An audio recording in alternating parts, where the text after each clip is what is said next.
ಎಲ್ರಿಗೂ ನಮಸ್ಕಾರ. ನಾರಿ ಶಕ್ತಿ ಗಾಥೆಗಳಿಗೆ ಸ್ವಾಗತ. ಇವತ್ತು ನಮ್ಮ ಜೊತೆ ಬಹುಮುಖ ಪ್ರತಿಭೆಯ ಅಪ್ರತಿಮ ಸಾಧಕಿ ಅಂಬಿಕಾ ಅವರಿದ್ದಾರೆ. ಕಂಪ್ಯೂಟರ್ ಸೈನ್ಸ್ನಲ್ಲಿ ಇಂಜಿನಿಯರಿಂಗ್ ಮಾಡಿ ಅನೇಕ ಉದ್ಯೋಗಗಳನ್ನು ಶುರು ಮಾಡಿ ಹಾಗೂ ಕಲೆ ಮತ್ತು ಸಂಸ್ಕೃತಿಯನ್ನು ಉಳಿಸಿ ಬೆಳೆಸಲಿಕ್ಕೆ ಅನೇಕ ಸರ್ಟಿಫಿಕೇಶನ್ಸ್ಗಳನ್ನು ಮಾಡಿ ಕಲಾ ಸಂಪದ ಅನ್ನೋ ಒಂದು ಟ್ರಸ್ಟ್ ಶುರು ಮಾಡಿದ್ದಾರೆ. ಅವರ ವ್ಯವಹಾರದ ಚಾಕಚಕ್ಯತೆ, ಕಲಾ ಮತ್ತು ಸಂಸ್ಕೃತಿಯ ಬಗ್ಗೆ ಇರುವ ಅವರ ಜ್ಞಾನ ದಾಹ ನಮಗೆಲ್ಲರಿಗೂ ಸ್ಫೂರ್ತಿ. ಅವರನ್ನು ಇವತ್ತು ಮಾತಾಡಿಸೋಣ ಬನ್ನಿ. ಆರಾಮ್. ಸೊ ನಿಮ್ಮದು ಬಾಲ್ಯ ಮತ್ತು ಶಾಲೆ ಕಲ್ತಿದ್ದು ಅದ್ರ ಬಗ್ಗೆ ಸ್ವಲ್ಪ ಮಾತಾಡ್ತೀರಾ? ಬಾಲ್ಯ ಅಂತ ಹೇಳಿದ್ರೆ ನಾನೊಂದು ಹಳ್ಳಿಯಲ್ಲಿ ಹುಟ್ಟಿ ಬಂದಂತವಳು. ಹೊರನಾಡ್ ಹತ್ರ ತಲಗೋಡು ಅನ್ನೋ ಒಂದು ಗ್ರಾಮದಲ್ಲಿ ನಾವು ಹುಟ್ಟಿದವರು. ಅದು ಹೇಗಿತ್ತು ಅಂತ ಹೇಳಿದ್ರೆ ಹೆಚ್ಚು ಕಮ್ಮಿ ನಾವು ಡಿಗ್ರಿ ಮುಗಿಸೋವರೆಗೂ ನಮ್ಮಲ್ಲಿ ಪವರ್ ಕೂಡ ಇರ್ಲಿಲ್ಲ. ಅಂತಹ ಒಂದು ಕುಗ್ರಾಮದಲ್ಲಿ ಹುಟ್ಟಿ ಬೆಳೆದವರು.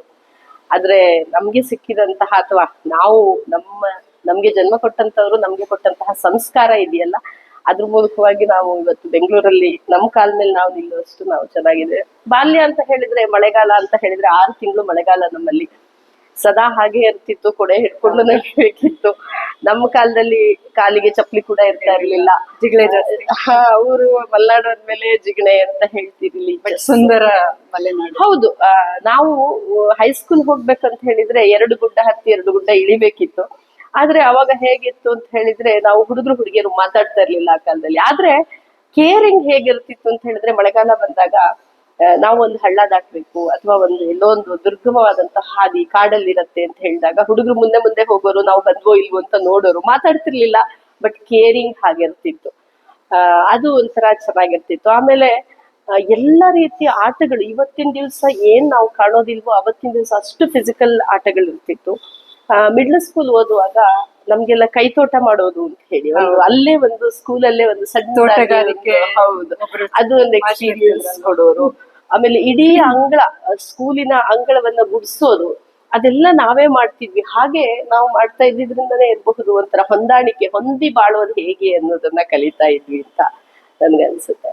ಸೊ ಹೀಗೆ ಮಿಡ್ಲ್ ಸ್ಕೂಲ್ ಮತ್ತೆ ಹೈಸ್ಕೂಲ್ ನನ್ನ ಊರಲ್ಲೇ ಕಳೆದ್ವಿ. ಅದಾದ ನಂತರ ನಮ್ಮಲ್ಲಿ ಫೆಸಿಲಿಟಿ ಇಲ್ಲದೆ ಇರೋದ್ರಿಂದ ನಾನು ಶಿವಮೊಗ್ಗಕ್ಕೆ ಬರ್ಬೇಕಾಯ್ತು. ಸೊ ನೀವು ಇಂಜಿನಿಯರಿಂಗ್ ಮಾಡಿದ್ರಿ ಅಂತ ಕೇಳ್ಪಟ್ಟೆ. ಅವಾಗಿನ ಕಾಲದಲ್ಲಿ 97ರಲ್ಲಿ ನೀವು ಕಂಪ್ಯೂಟರ್ ಸೈನ್ಸ್ ಇಂಜಿನಿಯರಿಂಗ್ ಮುಗಿಸಿದ್ರಿ ಅಲ್ವಾ? ಹೌದು. ಅವಾಗ ಹುಡುಗಿರು ಇಂಜಿನಿಯರಿಂಗ್ ಓದೋದು ತುಂಬಾ ಅಪರೂಪ. ನಾನು 98ಅಲ್ಲಿ ಮುಗಿಸಿದ್ದು. ಒಂಥರ ಅದು ನಿಮ್ಗೆ ಹೇಗೆ ಸಾಧ್ಯ ಆಯ್ತು? ನಿಮ್ಗೆ ಎಲ್ಲಿಂದ ಪ್ರೇರಣೆ ಬಂತು ಇಂಜಿನಿಯರಿಂಗ್ ಕಲಿಬೇಕು ಅನ್ನೋದು? ಅದೇ ನಾನು ಹೇಳ್ದಾಗೆ ನನ್ನ ಅಪ್ಪ ಅಮ್ಮ ನಾವು ಯಾವುದೇ ಮಾಡ್ತೀವಿ ಅಂತ ಹೇಳಿದ್ರು ಕೂಡ, ಯಾಕೆಂದ್ರೆ ನಾವು 4 ಜನ ಹೆಣ್ಣು ಮಕ್ಕಳು, ಒಬ್ಬ ಗಂಡು ಮಗ. ಆದ್ರೆ ನಮ್ಮಲ್ಲಿ ಆ ಗಂಡು ಮಗ ಒಬ್ಬ ಇದ್ದಾನೆ ಅನ್ನೋದಕ್ಕೆ ಬೇರೆಯಾಗಿ ಬೆಳೆಸ್ಲಿಲ್ಲ ಅಥವಾ ನಾವು ಹೆಣ್ಮಕ್ಳನ್ನ ಕಡೆಗಣಿಸ್ಲಿಲ್ಲ ಯಾವತ್ತೂ ಕೂಡ. ನಾವು ಯಾವ್ದು ಕಲಿತೀವಿ ಅಂದ್ರೂ ಅದಕ್ಕೆ ನಮ್ಮ ತಂದೆಯವರು ತುಂಬಾ ಸಹಕಾರ ಕೊಡ್ತಾ ಇದ್ರು. ಅವ್ರ ಹತ್ರ ಹಣ ಇರ್ತಿತ್ತೋ ಇಲ್ವೋ ಗೊತ್ತಿಲ್ಲ, ನಮ್ಗೆ ಒಂದು ದಿವಸನೂ ಅದನ್ನ ತೋರಿಸ್ಕೊಡ್ಲಿಲ್ಲ. ನನ್ನ ಅಕ್ಕ PUC ಆದ ನಂತರ ಟೈಲರಿಂಗ್ ಕತ್ಲು, ಅದಕ್ಕೂ ಅವಕಾಶ ಕೊಟ್ರು. ಹೀಗೆ ಒಬ್ಬೊಬ್ರು ಒಂದೊಂದ್ ರೀತಿ ಹೋದ್ವಿ ನಾವು. ಹಾಗೆ ನಾನು ಇದನ್ನ ಆಯ್ಕೆ ಮಾಡ್ಕೊಂಡೆ. ಅದಕ್ಕೆ ಅವ್ರು ಇಲ್ಲ ಅಂತ ಹೇಳಲೇ ಇಲ್ಲ. ಜೊತೆಗೆ ನನ್ನ ಚಿಕ್ಕಪ್ಪಂದ್ರು ಒಂದಿದ್ರು, ಆಲ್ರೆಡಿ ಒಂದು ಹೊರಗಡೆ ಬಂದಿದ್ರು, ಬೆಂಗಳೂರಿಗೆಲ್ಲ ಬಂದಿದ್ರು, ಕೆಲಸಗಳನ್ನ ಮಾಡ್ತಾ ಇದ್ರು. ಅವ್ರು ಹೇಳ್ತಾ ಇದ್ರು ಸಂಸ್ಕೃತ ಸ್ವಲ್ಪ ನಮ್ಗೆ ಗೊತ್ತಿದೆ, ನಾವು ಸಂಸ್ಕೃತ ಭಾಷೆಯನ್ನು ಮಾತಾಡ್ತೀವಿ ಕೂಡ. ಹಾಗಾಗಿ ಕಂಪ್ಯೂಟರ್ ಸೈನ್ಸ್ ಮತ್ತು ಸಂಸ್ಕೃತ ಆಗಿನ ಕಾಲಕ್ಕೆ ತುಂಬಾ ಇದಾಗ್ತಾ ಶುರುವಾಗಿತ್ತು. ಆಗತಾನೆ ಕಂಪ್ಯೂಟರ್ ಅಲ್ಲಿ ಸಂಸ್ಕೃತ ತುಂಬಾ ಚೆನ್ನಾಗಿ ಅಡಾಪ್ಟ್ ಆಗತ್ತೆ ಅಂತ ಹೇಳಿ. ಹಾಗಾಗಿ ಇದು ಗೊತ್ತಿರೋದ್ರಿಂದ ನೀನ್ ಅದನ್ನ ಮಾಡು ಅಂತ ಹೇಳಕ್ ಶುರು ಮಾಡಿದ್ರು. ಹಾಗೆ ನಾನು ಇಂಜಿನಿಯರಿಂಗಿಗೆ ಎಂಟ್ರಿ ಆಗಿದ್ದೆ. ಸೊ ಇಂಜಿನಿಯರಿಂಗ್ ಮುಗಿಸಿ CDAC ಅಲ್ಲಿ ಕೋರ್ಸ್ ಮಾಡಿದ್ರಿ ಅಲ್ವಾ? ಅದೊಂದು ಅದ್ಭುತವಾದಂತಹ ಎಕ್ಸ್ಪೀರಿಯನ್ಸ್ ಅಂತ ಹೇಳ್ಬಹುದು. ಯಾಕೆಂತ ಹೇಳಿದ್ರೆ ನಾನು ಎಲ್ಲೋ ಹಳ್ಳಿಯಲ್ಲಿ ಹುಟ್ಟಿ ಬೆಳೆದವಳು. ಅಲ್ಲಿ ನ್ಯಾಷನಲ್ ಲೆವೆಲ್ ಎಂಟ್ರೆನ್ಸ್ ಎಕ್ಸಾಮ್ ಇತ್ತು. ಆಗಿನ ಕಾಲಕ್ಕೆ CET ಬರೆಯೋದೇ ಒಂದು ದೊಡ್ಡ ಸಮಾಚಾರ ಆಗಿತ್ತು. ಅಂತದ್ರಲ್ಲಿ ನಾನು CDAC ಎಂಟ್ರೆನ್ಸ್ ಬರಿಬೇಕಾಗಿತ್ತು. ಒಂದು 5-6 ತಿಂಗಳು ನನ್ನ ಗುರುಗಳಾದಂತಹ ಪದ್ಮನಾಭ್ ಅವರು, ಅವ್ರು ನನಗೆ ಪ್ರಾಜೆಕ್ಟ್ ಗೈಡ್ ಕೂಡ, ಆಮೇಲೆ CDACಗೆ ನಾನು ಸೇರ್ಬೇಕಾದ್ರೆ ಗೈಡ್ ಕೂಡ ಅವರೇ ಮಾಡಿದ್ರು. ಹಾಗೆ ಅವರ ಅಂಡರ್ ಅಲ್ಲಿ ನಾನು ತರಬೇತಿಯನ್ನು ತಗೊಂಡು CDAC ಎಂಟ್ರೆನ್ಸ್ ತಗೊಂಡೆ. ಅಲ್ಲಿ ಹೇಗಿತ್ತು ಅಂತ ಹೇಳಿದ್ರೆ 120 ಜನ ನಾವ್ ಇದ್ದಿದ್ದು ನಮ್ಮ ಬ್ಯಾಚ್ ಅಲ್ಲಿ, ಕೇವಲ 4 ಜನ ಹೆಣ್ಮಕ್ಳು. ಅಲ್ಲಿ ಕೂಡ ಫೀಲಿಂಗ್ ಅಲ್ಲ. ಹೌದು ಹೌದು. ಅದ್ರಲ್ಲೂ ಇಬ್ರು ಕನ್ನಡಿಗರು, ನಾವು ಇನ್ನಿಬ್ರು ಮರಾಠಿಯವರಿದ್ರು. ತುಂಬಾ ಚೆನ್ನಾಗಿತ್ತು. ಅಲ್ಲಿ ಮತ್ತಿನ್ನೇನಾಗಿತ್ತು ಅಂತ ಹೇಳಿದ್ರೆ, ಒಂದು ಚೆನ್ನಾಗಿರೋ ಎಕ್ಸ್ಪೀರಿಯನ್ಸ್ ಹಂಚ್ಕೊಳ್ಳೇಬೇಕು ಅನ್ಸುತ್ತೆ. ನಾನೊಬ್ಳೆ ಸ್ವಲ್ಪ ಟ್ರೆಡಿಷನಲ್ ಆಗಿ ಹೋಗ್ತಾ ಇದ್ದವಳು. ಉಳ್ದವರೆಲ್ಲ ಆಗಿನ ಕಾಲಕ್ಕೇನೆ ಅಂದ್ರೆ ಮರಾಠ ಅಂದ್ರೆ ಮುಂಬೈ ಮತ್ತೆ ಪುಣೆಯಿಂದ ಬಂದವ್ರು ಇಬ್ರಿದ್ರು, ಇನ್ನೊಬ್ಳು ಬೆಂಗಳೂರಲ್ಲಿ ಹುಟ್ಟಿ ಬೆಳೆದವಳು. ಸೊ ಅವರೆಲ್ಲ ಯಾವಾಗ್ಲೂ ಜೀನ್ಸ್ ಟಿ ಶರ್ಟ್ ಹಾಕೋರು. ನನಗೆ ಆ 120 ಜನ ಹುಡುಗರು ಮದ್ವೆ ನಾನ್ ಹಾಕೋಲ್ಲ ಅಂತಲ್ಲ, ಹಾಕ್ತಾ ಇದ್ದೆ. ಅವ್ರ ನಡುವೆ ಹಾಗೆ ಹೋಗ್ಬಾರ್ದು, ನಾವು ಸಪರೇಟ್ ಆಗಿರ್ಬೇಕು ಅನ್ನೋದಕ್ಕೆ ನಾನು ನಮ್ಮ ಟ್ರೆಡಿಷನ್ ಅನ್ನು ಮೊದ್ಲಿಂದಲೂ ಇಷ್ಟಪಡೋಳು. ಎಷ್ಟೋ ದಿವಸ ಸೀರೆ ಉಟ್ಕೊಂಡು ಹೋಗ್ತಾ ಇದ್ದೆ ಹೀಗೆಲ್ಲ. ಒಮ್ಮೆ ಏನಾಗಿತ್ತು, ಕಾಲ್ ಚೈನ್ ಬಿದ್ದೋಗಿತ್ತು ನಂದು. ಸಡನ್ ಆಗಿ ಒಬ್ಬ ಹುಡುಗ ಮಾತೇ ಆಡ್ತಾ ಇರ್ಲಿಲ್ಲ, ಅವನು ತಂದ್ಬಿಟ್ಟು ಅದಕ್ಕೆ ಇಸ್ ಇಟ್ ಯುವರ್ಸ್ ಅಲ್ಲ. ನನಗೆ yes, but how can you identify it is mine only ಆಯ್ತು. ಅಯ್ಯೋ, ನಮ್ ಕ್ಲಾಸ್ ಅಲ್ಲಿ ಇನ್ಯಾರಿದ್ದಾರೆ ನಿಮ್ ಟ್ರೆಡಿಷನಲ್ ಆಗಿ ಬರೋರು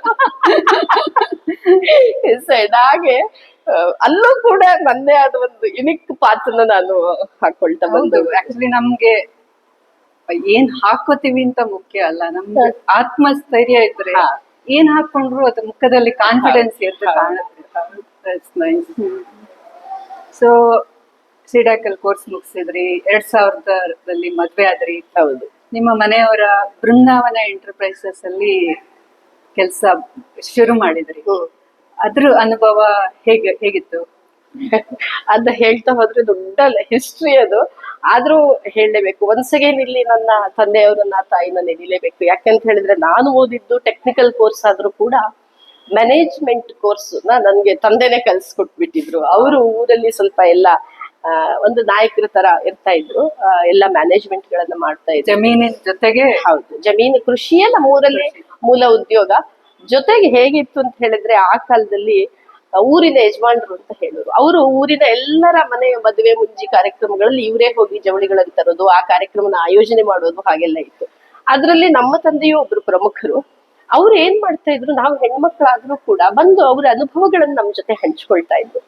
ಜೊತೆಗೆ ಅವರು ಮ್ಯಾಮ್ಕೋಸ್ ಅಲ್ಲಿ ಡೈರೆಕ್ಟರ್ ಆಗಿದ್ರು, LIC ಏಜೆಂಟ್ ಆಗಿದ್ರು. ಹೀಗೆ ಹೋದಾಗ ಹೊರಗಡೆ ಆಫೀಸರ್ಸ್ ಮೀಟ್ ಆದಾಗ ಹೇಗಿರ್ತಾ ಇದ್ವಿ ಅನ್ನೋದನ್ನ ಒಂದು ಕಥೆ ರೂಪದಲ್ಲಿ ಹೇಳೋರು. ಅದು ಹೇಗೆ, ನಮ್ಮಲ್ಲಿ ನಾವು ಮಲೆನಾಡಿಗರು ಫಸ್ಟ್ ಹೇಳ್ದಾಗೆ ಅಡಿಕೆ ನಮ್ದು ಪ್ರಧಾನ ಬೆಳೆ. ಆ ಅಡಿಕೆ ಸುಲಿಯುವಂತಹ ಸಮಯದಲ್ಲಿ ರಾತ್ರಿ ಇಡೀ ನಾವು ನಿದ್ದೆಗೆಡದೆ ಮಕ್ಕಳೆಲ್ಲ ಅಡಿಕೆ ಸುಲಿಬೇಕು ಅಂದ್ರೆ ಏನೋ ಒಂದು ರೋಚಕವಾದ ವಿಚಾರ ಇರಬೇಕು. Family bond. ನಾನು ತುಂಬಾ ಖುಷಿ ಪಡ್ತಾ ಇದ್ದೆ. ನೀವು ಅಲ್ಲಿ ಆ ಕಡೆಯವರೇ ಆಗಿರೋದ್ರಿಂದ ಅದೊಂದು ಕೊಡೋ ಖುಷಿನೇ ಬೇರೆ. ಈಗಿನವರಿಗೆ ಸಿಗ್ತಾ ಇಲ್ಲ. ಒಂದೊಂದ್ಸಲ ಬೇಜಾರಾಗತ್ತೆ ಆ ಟೈಮಲ್ಲಿ ಆ ಫ್ಯಾಮಿಲಿ ಬಾಂಡಿಂಗ್ ಹೇಗಿರ್ತಿತ್ತು. ಹಾಗೆ ನಾವು ಕಲಿತಾ ಹೋದ್ವಿ. ಅಂದ್ರೆ ಒಂದು ಕಥಾ ರೂಪದಲ್ಲಿ ಅವರು ನಮ್ಗೆ ಕಲಿಸಿದ್ರು. ಅಂದ್ರೆ ವಿದ್ಯೆ ಅನ್ನೋ ತರ ಕಲಿಸ್ಲಿಲ್ಲ, ತುಂಬಾ ಆಸಕ್ತಿಕರವಾಗಿ ಅದನ್ನ ಬೆಳೆಸ್ತಾ ಇದ್ರು. ಹಾಗಾಗಿ ನಾನು ಟೆಕ್ನಿಕಲಿ ಸೌಂಡ್ ಆಗಿದ್ರು ಕೂಡ ಇಲ್ಲಿ ಬಂದು ನನ್ನ ಗಂಡನ ಜೊತೆ ಸೇರುವಾಗ ಅವರು ಸ್ಕ್ರೀನ್ ಪ್ರಿಂಟಿಂಗ್ ಅನ್ನ ಶುರು ಮಾಡ್ಕೊಟ್ಟಿದ್ರು. ನನ್ಗೆ ಪ್ರಿಂಟಿಂಗ್ ಅಂದ್ರೆ ಏನಂತಾನೆ ಗೊತ್ತಿರ್ಲಿಲ್ಲ. ಈವನ್ ಪೇಪರ್ದು ಕ್ವಾಲಿಟೀಸ್ ಗೊತ್ತಿರ್ಲಿಲ್ಲ, ಸೈಜ್ ಗೊತ್ತಿರ್ಲಿಲ್ಲ. Because it is none of our business ಅಲ್ಲ, ಹಾಗೆ ಇತ್ತು. ಆದ್ರೆ ಇಲ್ಲಿ ಲ್ಯಾಕ್ ಇದ್ದಿದ್ದೇನು, ನನ್ನ ಗಂಡ ಪ್ರೊಡಕ್ಷನ್ ಅಲ್ಲಿ ತುಂಬಾ ಮುಂದಿದ್ರು, ತುಂಬಾ ಜಾಣ ಆಗಿದ್ರು ಕೂಡ. ಆದ್ರೆ ಅವರಿಗೆ ಮಾರ್ಕೆಟಿಂಗ್ ಅಥವಾ ಬೇರೆಯವ್ರ ಹತ್ರ ಮಾತಾಡೋದು, ಕಸ್ಟಮರ್ ಹತ್ರ ಮಾತಾಡೋದು ಕಷ್ಟ ಆಗ್ತಿತ್ತು. ಸೊ ಅದನ್ನ ನಾನ್ ಕೈಗೆತ್ಕೊಂಡೆ. ಹಾಗೆ ಟಯೋಟಾ ಕಿರ್ಲೋಸ್ಕರ್ ಮೋಟರ್ ನಮ್ಗೆ ಒಂದು ದೊಡ್ಡ ಕಸ್ಟಮರ್ ಇದ್ರು ಆಗ್ಲೇನೆ. ಅವ್ರ ಅಲ್ಲಿಗೆ ಹೋಗ್ತಾ ಇದ್ದೆ. It is a very good corporate company and it is ಅವಾಗ್ಲೇ ಅಲ್ಲಿ 3,500 ಜನ ಎಂಪ್ಲಾಯೀಸ್ ಇದ್ರು. When I was 23-24 years old ಅಷ್ಟೇ. ಅಲ್ಲಿಗೂ ಹಾಗೆ ಏನಾಗ್ತಾ ಇತ್ತು, ಅಷ್ಟು ಜನ ಗಂಡು ಮಕ್ಳ ನಡುವೆ ನಾನು ಒಬ್ಳೆ ಶಾಪ್ ಫ್ಲೋರ್ ಅಲ್ಲಿ ಓಡಾಡ್ತಾ ಇದ್ದೆ. ಅಲ್ಲಿ ಯಾವಾಗ ಎಂಪ್ಲಾಯೀಸಿಗೂ ಕೂಡ ಹೆಣ್ಮಕ್ಳಿಗೆ ಶಾಪ್ ಫ್ಲೋರಿಗೆ ಬಿಡ್ತಾ ಇರ್ಲಿಲ್ಲ, ಎಲ್ಲಿ ಮ್ಯಾನುಫ್ಯಾಕ್ಚರ್ ಆಗ್ತಾ ಇತ್ತು ಅಲ್ಲಿ. ಹಾಗೆ ಅದನ್ನೆಲ್ಲ ಹೋಗುವಾಗ ದಾರಿಯಲ್ಲಿ ಇರಬಹುದು, ಕೆಲವೊಮ್ಮೆ ಕಂಪನಿಗಳಲ್ಲೇ ಇರಬಹುದು, ಈ ತರ ಬರ್ತಾಳಲ್ಲ ಅಂತ ಹೇಳಿ ಹೇಗೋ ಫೋನ್ ನಂಬರ್ ಅಂತೂ ಸಿಗೋದು, ಫೋನ್ ಮಾಡೋದು, ಈ ತರದ್ದೆಲ್ಲ ಬೇಕಾದಷ್ಟು ನಡೆದಿದೆ. ಆಮೇಲೆ ನಾವು ಹಳ್ಳಿಯಿಂದ ಇದರಿಂದ ಎಷ್ಟೇ ಕಾನ್ಫಿಡೆನ್ಸ್ ಇದ್ರೂ ಕೂಡ ಇಷ್ಟು ದೊಡ್ಡ ಸಮುದ್ರ ಬೆಂಗಳೂರು ಇದ್ದಾಗ ಒಮ್ಮೊಮ್ಮೆ ನಮ್ಗೆ ತುಂಬಾ ಕಷ್ಟ ಆಗ್ತಿತ್ತು. ಇಂಗ್ಲಿಷ್ ಅಲ್ಲಿ ಮಾತಾಡೋದಿರ್ಬಹುದು, ಹಿಂದಿ ಇರ್ಬಹುದು, ಹೀಗೆಲ್ಲ ಆಗ್ತಿತ್ತು. ಆ ತರದನ್ನು ಕೂಡ ಮೆಟ್ಟಿ ನಿಂತು ಎಷ್ಟೋ ಕಸ್ಟಮರ್ಸ್ ತುಂಬಾ ಒಳ್ಳೆಯವರು ಇರ್ತಿದ್ರು. ನೀ ಹಿಂದಿ ಕಲಿ, ನಾನು ನಿನ್ನ ಹತ್ರ ಹಿಂದಿನೇ ಮಾತಾಡ್ತೀನಿ, ಹೀಗೆ ಕಲಿಸಿದವರು ಕೂಡ ಇದ್ದಾರೆ. ಅಂದ್ರೆ ಸಮಾಜದ ಎರಡೂ ಮುಖಗಳನ್ನು ನಾನು ನೋಡಿದ್ದೇನೆ. ಒಂದು ಕಡೆ ಇದೇ ಸಮಾಜದಲ್ಲಿ ನಮ್ಗೆ ಕಲಿಸು ಪ್ರೋತ್ಸಾಹ ಕೊಟ್ಟವರು ಇದ್ದಾರೆ, ಇನ್ನು ಕೆಲವರು ಕಾಲೇಡಿಯವರು ಇದ್ದಾರೆ. ಆ ಕಾಲ 2003-4 ಕಾಲದಲ್ಲಿ ಇಷ್ಟ್ರ ಮಟ್ಟಿಗೆ ಹೆಣ್ಣು ಮಕ್ಕಳು ಹೊರಗಡೆ ಹೋಗ್ತಿರ್ಲಿಲ್ಲ. ಅದ್ರಲ್ಲೂ ಮಾರ್ಕೆಟಿಂಗ್ ಅಥವಾ ಸೇಲ್ಸ್ ಅನ್ನೋದಕ್ಕೆ ಹೋಗ್ತಾನೆ ಇರ್ಲಿಲ್ಲ ಅಂತ ಹೇಳ್ಬೋದು. ಹೀಗೆಲ್ಲ ಇತ್ತು. ಆದ್ರೆ ಟೊಯೋಟೋದಲ್ಲಿ ನಾನು ಯಾವಾಗ್ಲೂ ಏನೋ ಪ್ರಾತಸ್ಮರಣೀಯರ ಜಾಗದಲ್ಲಿ ಸೇರಿಸಬಹುದೇನೋ ಆತರ ಒಂದಷ್ಟು ಸೇಫ್ಟಿ ಆಫೀಸರ್ಸ್ ಇರಬಹುದು, ಆಮೇಲೆ ಸೆಕ್ಯೂರಿಟಿ ಆಫೀಸರ್ಸ್ ಇರಬಹುದು, HR, ಈ ತರ ಎಲ್ಲಾ ಕಡೆನೂ ಕೂಡ ನನ್ಗೆ ತುಂಬಾ ತುಂಬಾ ಪ್ರೋತ್ಸಾಹ ನೀಡಿದ್ರು. ಅವರ ಒಂದು ಪ್ರೋತ್ಸಾಹದಿಂದಲೇ ಮೊದಲನೇ ಕಂಪ್ನಿ ಕೂಡ ಅದೇನೆ ನಾನ್ ಮತ್ತಷ್ಟು ಬೆಳೆಯೋದಕ್ಕೆ ಸಾಧ್ಯ ಆಯ್ತು. ನಮ್ಮದು ಕಾಂಬಿನೇಷನ್ ಹೇಗಿತ್ತಂದ್ರೆ, ನನ್ ಗಂಡ ಕಸ ಕೊಟ್ರು ರಸ ಅಂತ ಮಾರೋದು ನನಗ್ ಗೊತ್ತಿತ್ತು, ನಾನು ಕಸ ತಂದ್ರು ರಸ ಅಂತ ಮಾಡೋದು ಅವ್ರಿಗೆ ಗೊತ್ತಿತ್ತು. So this is what our complementing. ಹೌದು.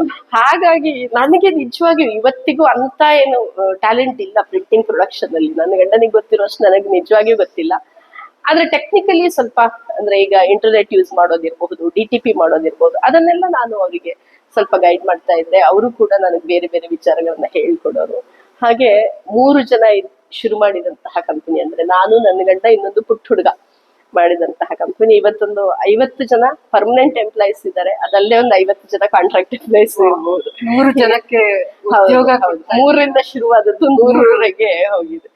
ಅಮೇಜಿಂಗ್. ಆಮೇಲೆ ನೀವು ನೆಕ್ಸ್ಟ್ ಹಂಸ ಎಂಟರ್ಪ್ರೈಸಸ್ ಕಟ್ಟಡ ನಿರ್ವಹಣೆಯ ಒಂದು ಕಂಪನಿ ಶುರು ಮಾಡಿದ್ರಿ ನೀವೇ ಹೊಸದಾಗಿ.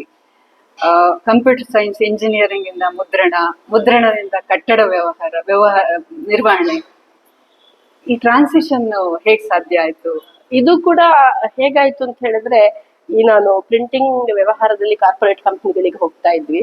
ಅಲ್ಲಿ ಹೋದಾಗ ಎಷ್ಟೋ ಸಲ ನಮ್ಗೆ ಕೇಳೋರು, ನಿಮ್ಗೆ ಯಾರಾದ್ರೂ ಪ್ಲಂಬಿಂಗ್ ಅವ್ರು ಗೊತ್ತಿದಾರಾ, ಕಾರ್ಪೆಂಟ್ರಿ ವರ್ಕ್ ಅವ್ರು ಗೊತ್ತಿದಾರಾ, ಹೀಗೆ ಕೇಳೋರು. ಯಾಕೆ ಅಂತ ಹೇಳಿದ್ರೆ, ಯಾವುದೇ ಕಾಂಟ್ರಾಕ್ಟರ್ಗಳು ಕೂಡ ಚಿಕ್ಕ ಚಿಕ್ಕ ಪುಟ್ಟ ಕೆಲಸಗಳನ್ನು ತಗೊಳ್ಳೋದಿಲ್ಲ. ಒಂದು. ಎರಡನೇದು, ಕಾರ್ಪೊರೇಟ್ ಕಂಪ್ನಿಗಳಲ್ಲಿ ಏನಾಗ್ತಾ ಇತ್ತು, ಅವರು ಮೇಂಟೆನೆನ್ಸ್ ನ ಬೇರೆಯವ್ರಿಗೆ ವಹಿಸಿರ್ತಾ ಇದ್ರು, ಬೇರೆ ಒಂದು ಕಂಪ್ನಿ ತಗೊಳ್ತಾ ಇತ್ತು.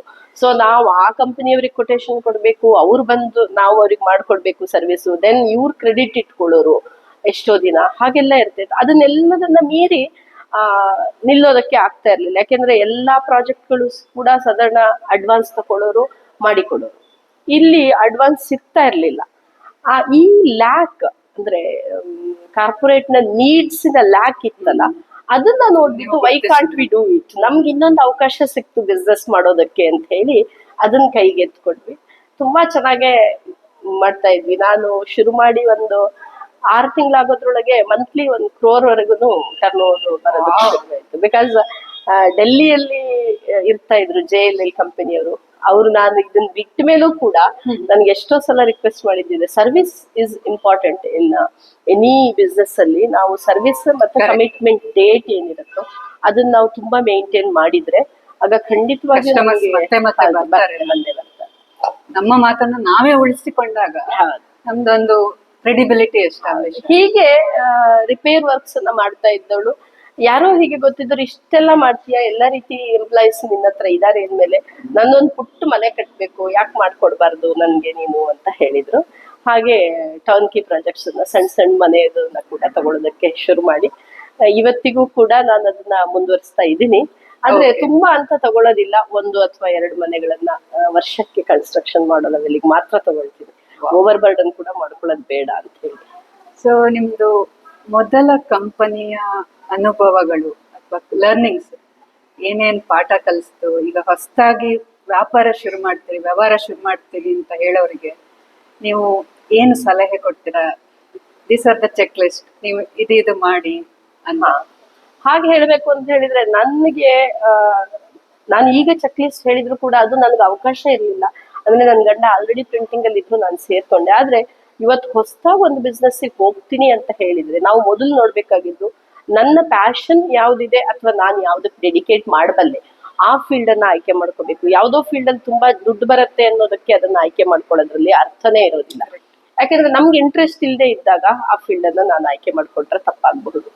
ಇಲ್ಲ, ಇನ್ನೊಂದು ನಮ್ಮ ತಂದೆಯವ್ರು ಹೇಳಿದ ಹಾಗೆ ಯಾವುದೇ ಕೆಲಸ ನೀನ್ ಮಾಡು ಅದನ್ನ ಸಂಪೂರ್ಣ ಶ್ರದ್ಧಾ ಭಕ್ತಿಯಿಂದ ಮಾಡು. ಕೃಷ್ಣ ಕೂಡ ಭಗವದ್ಗೀತೆಯಲ್ಲಿ ಅದನ್ನೇ ಹೇಳಿದ್ದಾನೆ. ಹಾಗೆ ಆ ರೀತಿ ಮಾಡ್ತೀವಿ ಅಂದ್ರೂ ತೊಂದರೆ ಇಲ್ಲ. ಆಯ್ಕೆ ಮಾಡ್ಕೊಳ್ಳುವಾಗ ಇನ್ನೊಂದು ವಿಚಾರ ಏನು ಅಂತ ಹೇಳಿದ್ರೆ, ಎವರ್ ಗ್ರೀನ್ ಫೀಲ್ಡ್ ಅಂತ ಹೇಳ್ತೀವಿ.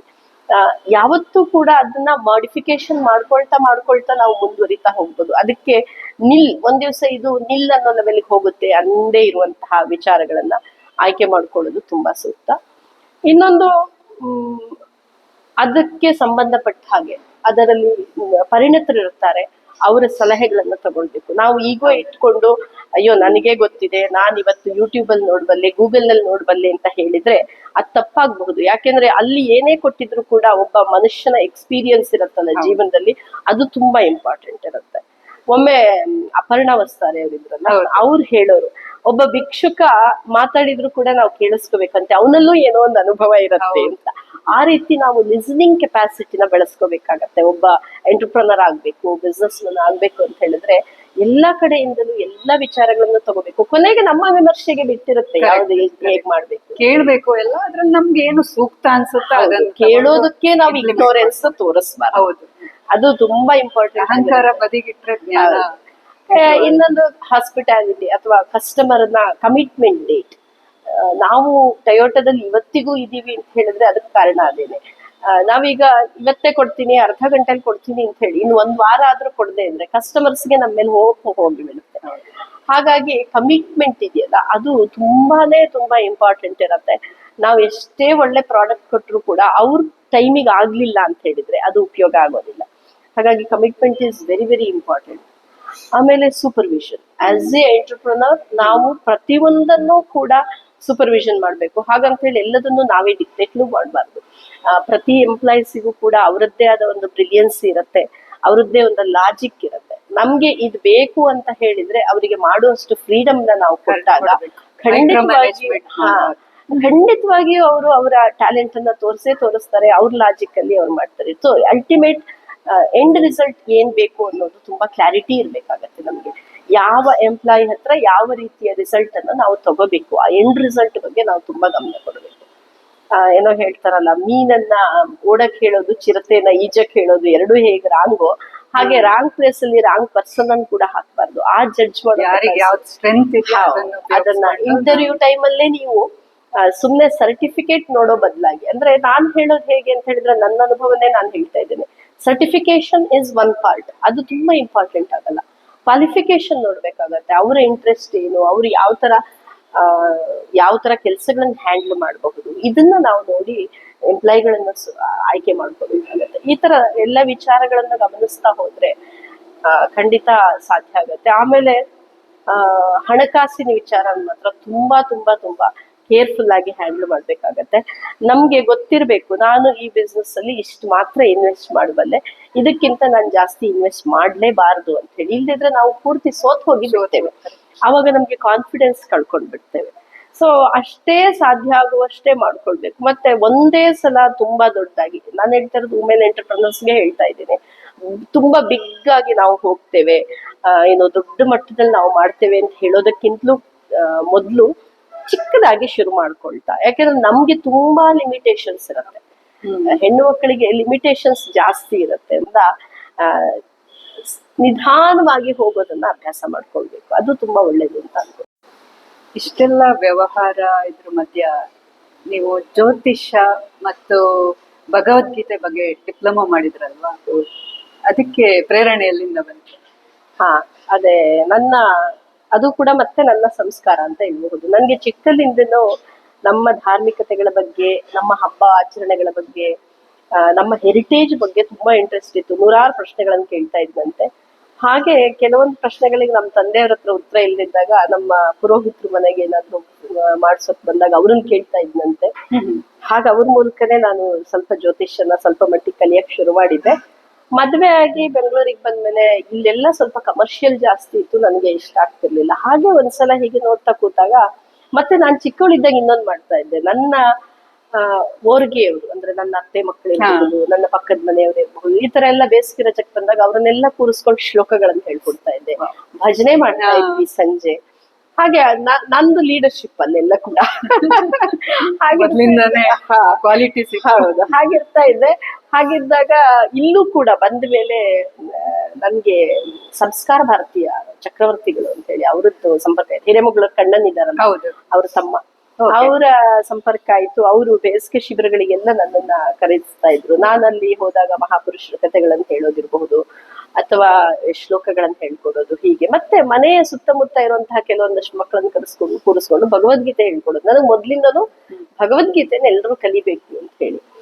ಹಾಗೆ ಇದ್ದಾಗ ಒಂದಿನ ಪೇಪರ್ ಓದ್ತಾ ಇದ್ದೆ. ಪೇಪರ್ ಅಲ್ಲಿ ಭಾರತೀಯ ವಿದ್ಯಾಭವನಲ್ಲಿ ಭಗವದ್ಗೀತೆ ಡಿಪ್ಲೊಮಾ ಮಾಡ್ತೀನಿ ಅಂತ ಬಂತು. So I was so interested. ನಾನು ಹೀಗೆ ಕೇಳ್ದೆ ಇವರಿಗೆ, ಓಕೆ ಹೋಗು ಅಂದ್ರು. ಹೋದೆ. ಅಲ್ಲಿ ಹೋದಾಗ ನನ್ನ ತಮ್ಮನ ಕಾಲ್ ಬರುತ್ತೆ ನನ್ಗೆ. ಫುಲ್ ಟೈಮ್ ಕೋರ್ಸ್ ಅದು ಡಿಪ್ಲೊಮಾ ಕೋರ್ಸ್ ಭಗವದ್ಗೀತೆ. ಅಲ್ಲಿ ಭಗವದ್ಗೀತೆಗೆ ಜಾಯಿನ್ ಆಗಿದ್ದೀನಿ. ಆಗ ನನ್ನ ತಮ್ಮನ ಕಾಲ್ ಬರುತ್ತೆ. ಭಾರತೀಯ ವಿದ್ಯಾಭವನದಲ್ಲಿ ಇದೆಯಾ, ಹಾಗಾದ್ರೆ ಕನ್ನಡಕ್ಕೆ ಜರ್ನಲಿಸ್ಟ್ಗಳು ತುಂಬಾ ಕಮ್ಮಿ ಇದ್ದಾರೆ, ಅಲ್ಲಿ ಕನ್ನಡ ಜರ್ನಲಿಸಂ ಕೋರ್ಸ್ ಇದೆ. ಹವೆವರ್ ನಾನು ತುಂಬಾ ಬರೀತೀನಿ, ಚೆನ್ನಾಗೂ ಬರೀತೀನಿ. ಪ್ರಬಂಧಗಳನ್ನೆಲ್ಲ ಸ್ಕೂಲ್ ಲೆವೆಲ್ ಎಲ್ಲ ಬರಿತಾ ಇದ್ದಾಗೆಲ್ಲ ನನ್ಗೆ ಯಾವತ್ತೂ ಪ್ರೈಸ್ ಬರ್ತಾ ಇತ್ತು. ಹಾಗಾಗಿ ನೀನ್ ಯಾಕೆ ಅದನ್ನ ಮಾಡಬಾರ್ದು, ಕನ್ನಡ ಜರ್ನಲಿಸ್ಟ್ ಬೇಕಿದ್ದಾರೆ ಅಂತ ಹೇಳಿ.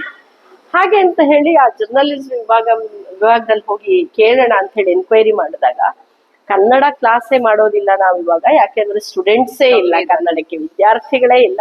ನೀವು ಇಂಗ್ಲಿಷ್ ಅಲ್ಲಿ ಮಾಡ್ತೀನಿ ಅಂದ್ರೆ ಮಾಡಬಹುದು. ನನಗೆ ಇಂಗ್ಲಿಷ್ ಭಾಷೆ ಬಗ್ಗೆ ವ್ಯಾಮೋಹವೂ ಕಮ್ಮಿ, ಜೊತೆಗೆ ಪತ್ರಿಕೋದ್ಯಮನ ಆಯ್ಕೆ ಮಾಡ್ಕೋಬೇಕು ಅಂತಿರ್ಲಿಲ್ಲ. ಅಲ್ಲಿ ಲ್ಯಾಕ್ ಇದೆ ಅಂತ ನನ್ನ ತಮ್ಮ ಹೇಳಿದ್ದಕ್ಕೆ ಹೋಗೋಣ ಅನ್ಕೊಂಡೆ. ಹಾಗೆ ಮಾತಾಡ್ತಾ ಯಾಕೆ ಬಂದ್ರಿ ಕೇಳಿದ್ರು ಅವರು. ಭಗವದ್ಗೀತೆ ಕೋರ್ಸ್ ಬಂದು. ಹಾಗಾದ್ರೆ ನೀವು ಅಸ್ಟ್ರಾಲಜಿ ಮಾಡಿದ್ರು. ನಂಗೆ ಅಲ್ಲಿವರೆಗೆ ಗೊತ್ತಿಲ್ಲ ಭಾರತೀಯ ವಿದ್ಯಾಭವನದಲ್ಲಿ ಜ್ಯೋತಿಷ್ಯ ಇದೆ ಅಂತ ಗೊತ್ತಿರಲಿಲ್ಲ. ಅವರೇ ವೆರಿ ಇಂಟ್ರೆಸ್ಟಿಂಗ್ ಅನ್ಕೊಂಡು ಮತ್ತೆ ಕೇಳಿದೆ, ಸಿಲೆಬಸ್ ಹೇಗಿದೆ ಅಂತೆಲ್ಲ ನೋಡಿದೆ. ಸ್ವಲ್ಪ ನಾಲೆಡ್ಜ್ ಇದ್ದಿದ್ರಿಂದ ಇಂಟ್ರೆಸ್ಟಿಂಗ್ ಆಗಿತ್ತು. ಹಾಗಾಗಿ ಅಲ್ಲಿ ಸೇರ್ಕೊಂಡೆ. ಹಾಗೆ ಅಲ್ಲಿ ಸೇರ್ಕೊಂಡಾಗ ನಾವು 2ನೇ ವರ್ಷ ಅಲ್ಲಿ ಕಂಟಿನ್ಯೂ ಮಾಡುವಾಗ, ಅದು ಕೂಡ ಡಿಪ್ಲೊಮೊ, ಕರ್ನಾಟಕ ಸಂಸ್ಕೃತ ಯೂನಿವರ್ಸಿಟಿಯಲ್ಲಿ ಜ್ಯೋತಿಷ್ಯನ ಮಾನ್ಯ ಮಾಡಿದ್ರು. ಹಾಗೆ ಕರ್ನಾಟಕ ಸಂಸ್ಕೃತ ಯೂನಿವರ್ಸಿಟಿಯಲ್ಲೂ ಕೂಡ ಜ್ಯೋತಿಷ್ಯನ ಸರ್ಟಿಫಿಕೇಟ್ ಕೋರ್ಸ್ ಮತ್ತು ಡಿಪ್ಲೊಮೊ ಕೋರ್ಸ್ ಅಂತ ಇನ್ನು ಬೇರೆದಾದ್ರಿಂದ ಮುಂದಕ್ಕೆ ಬಂದಿಲ್ಲ.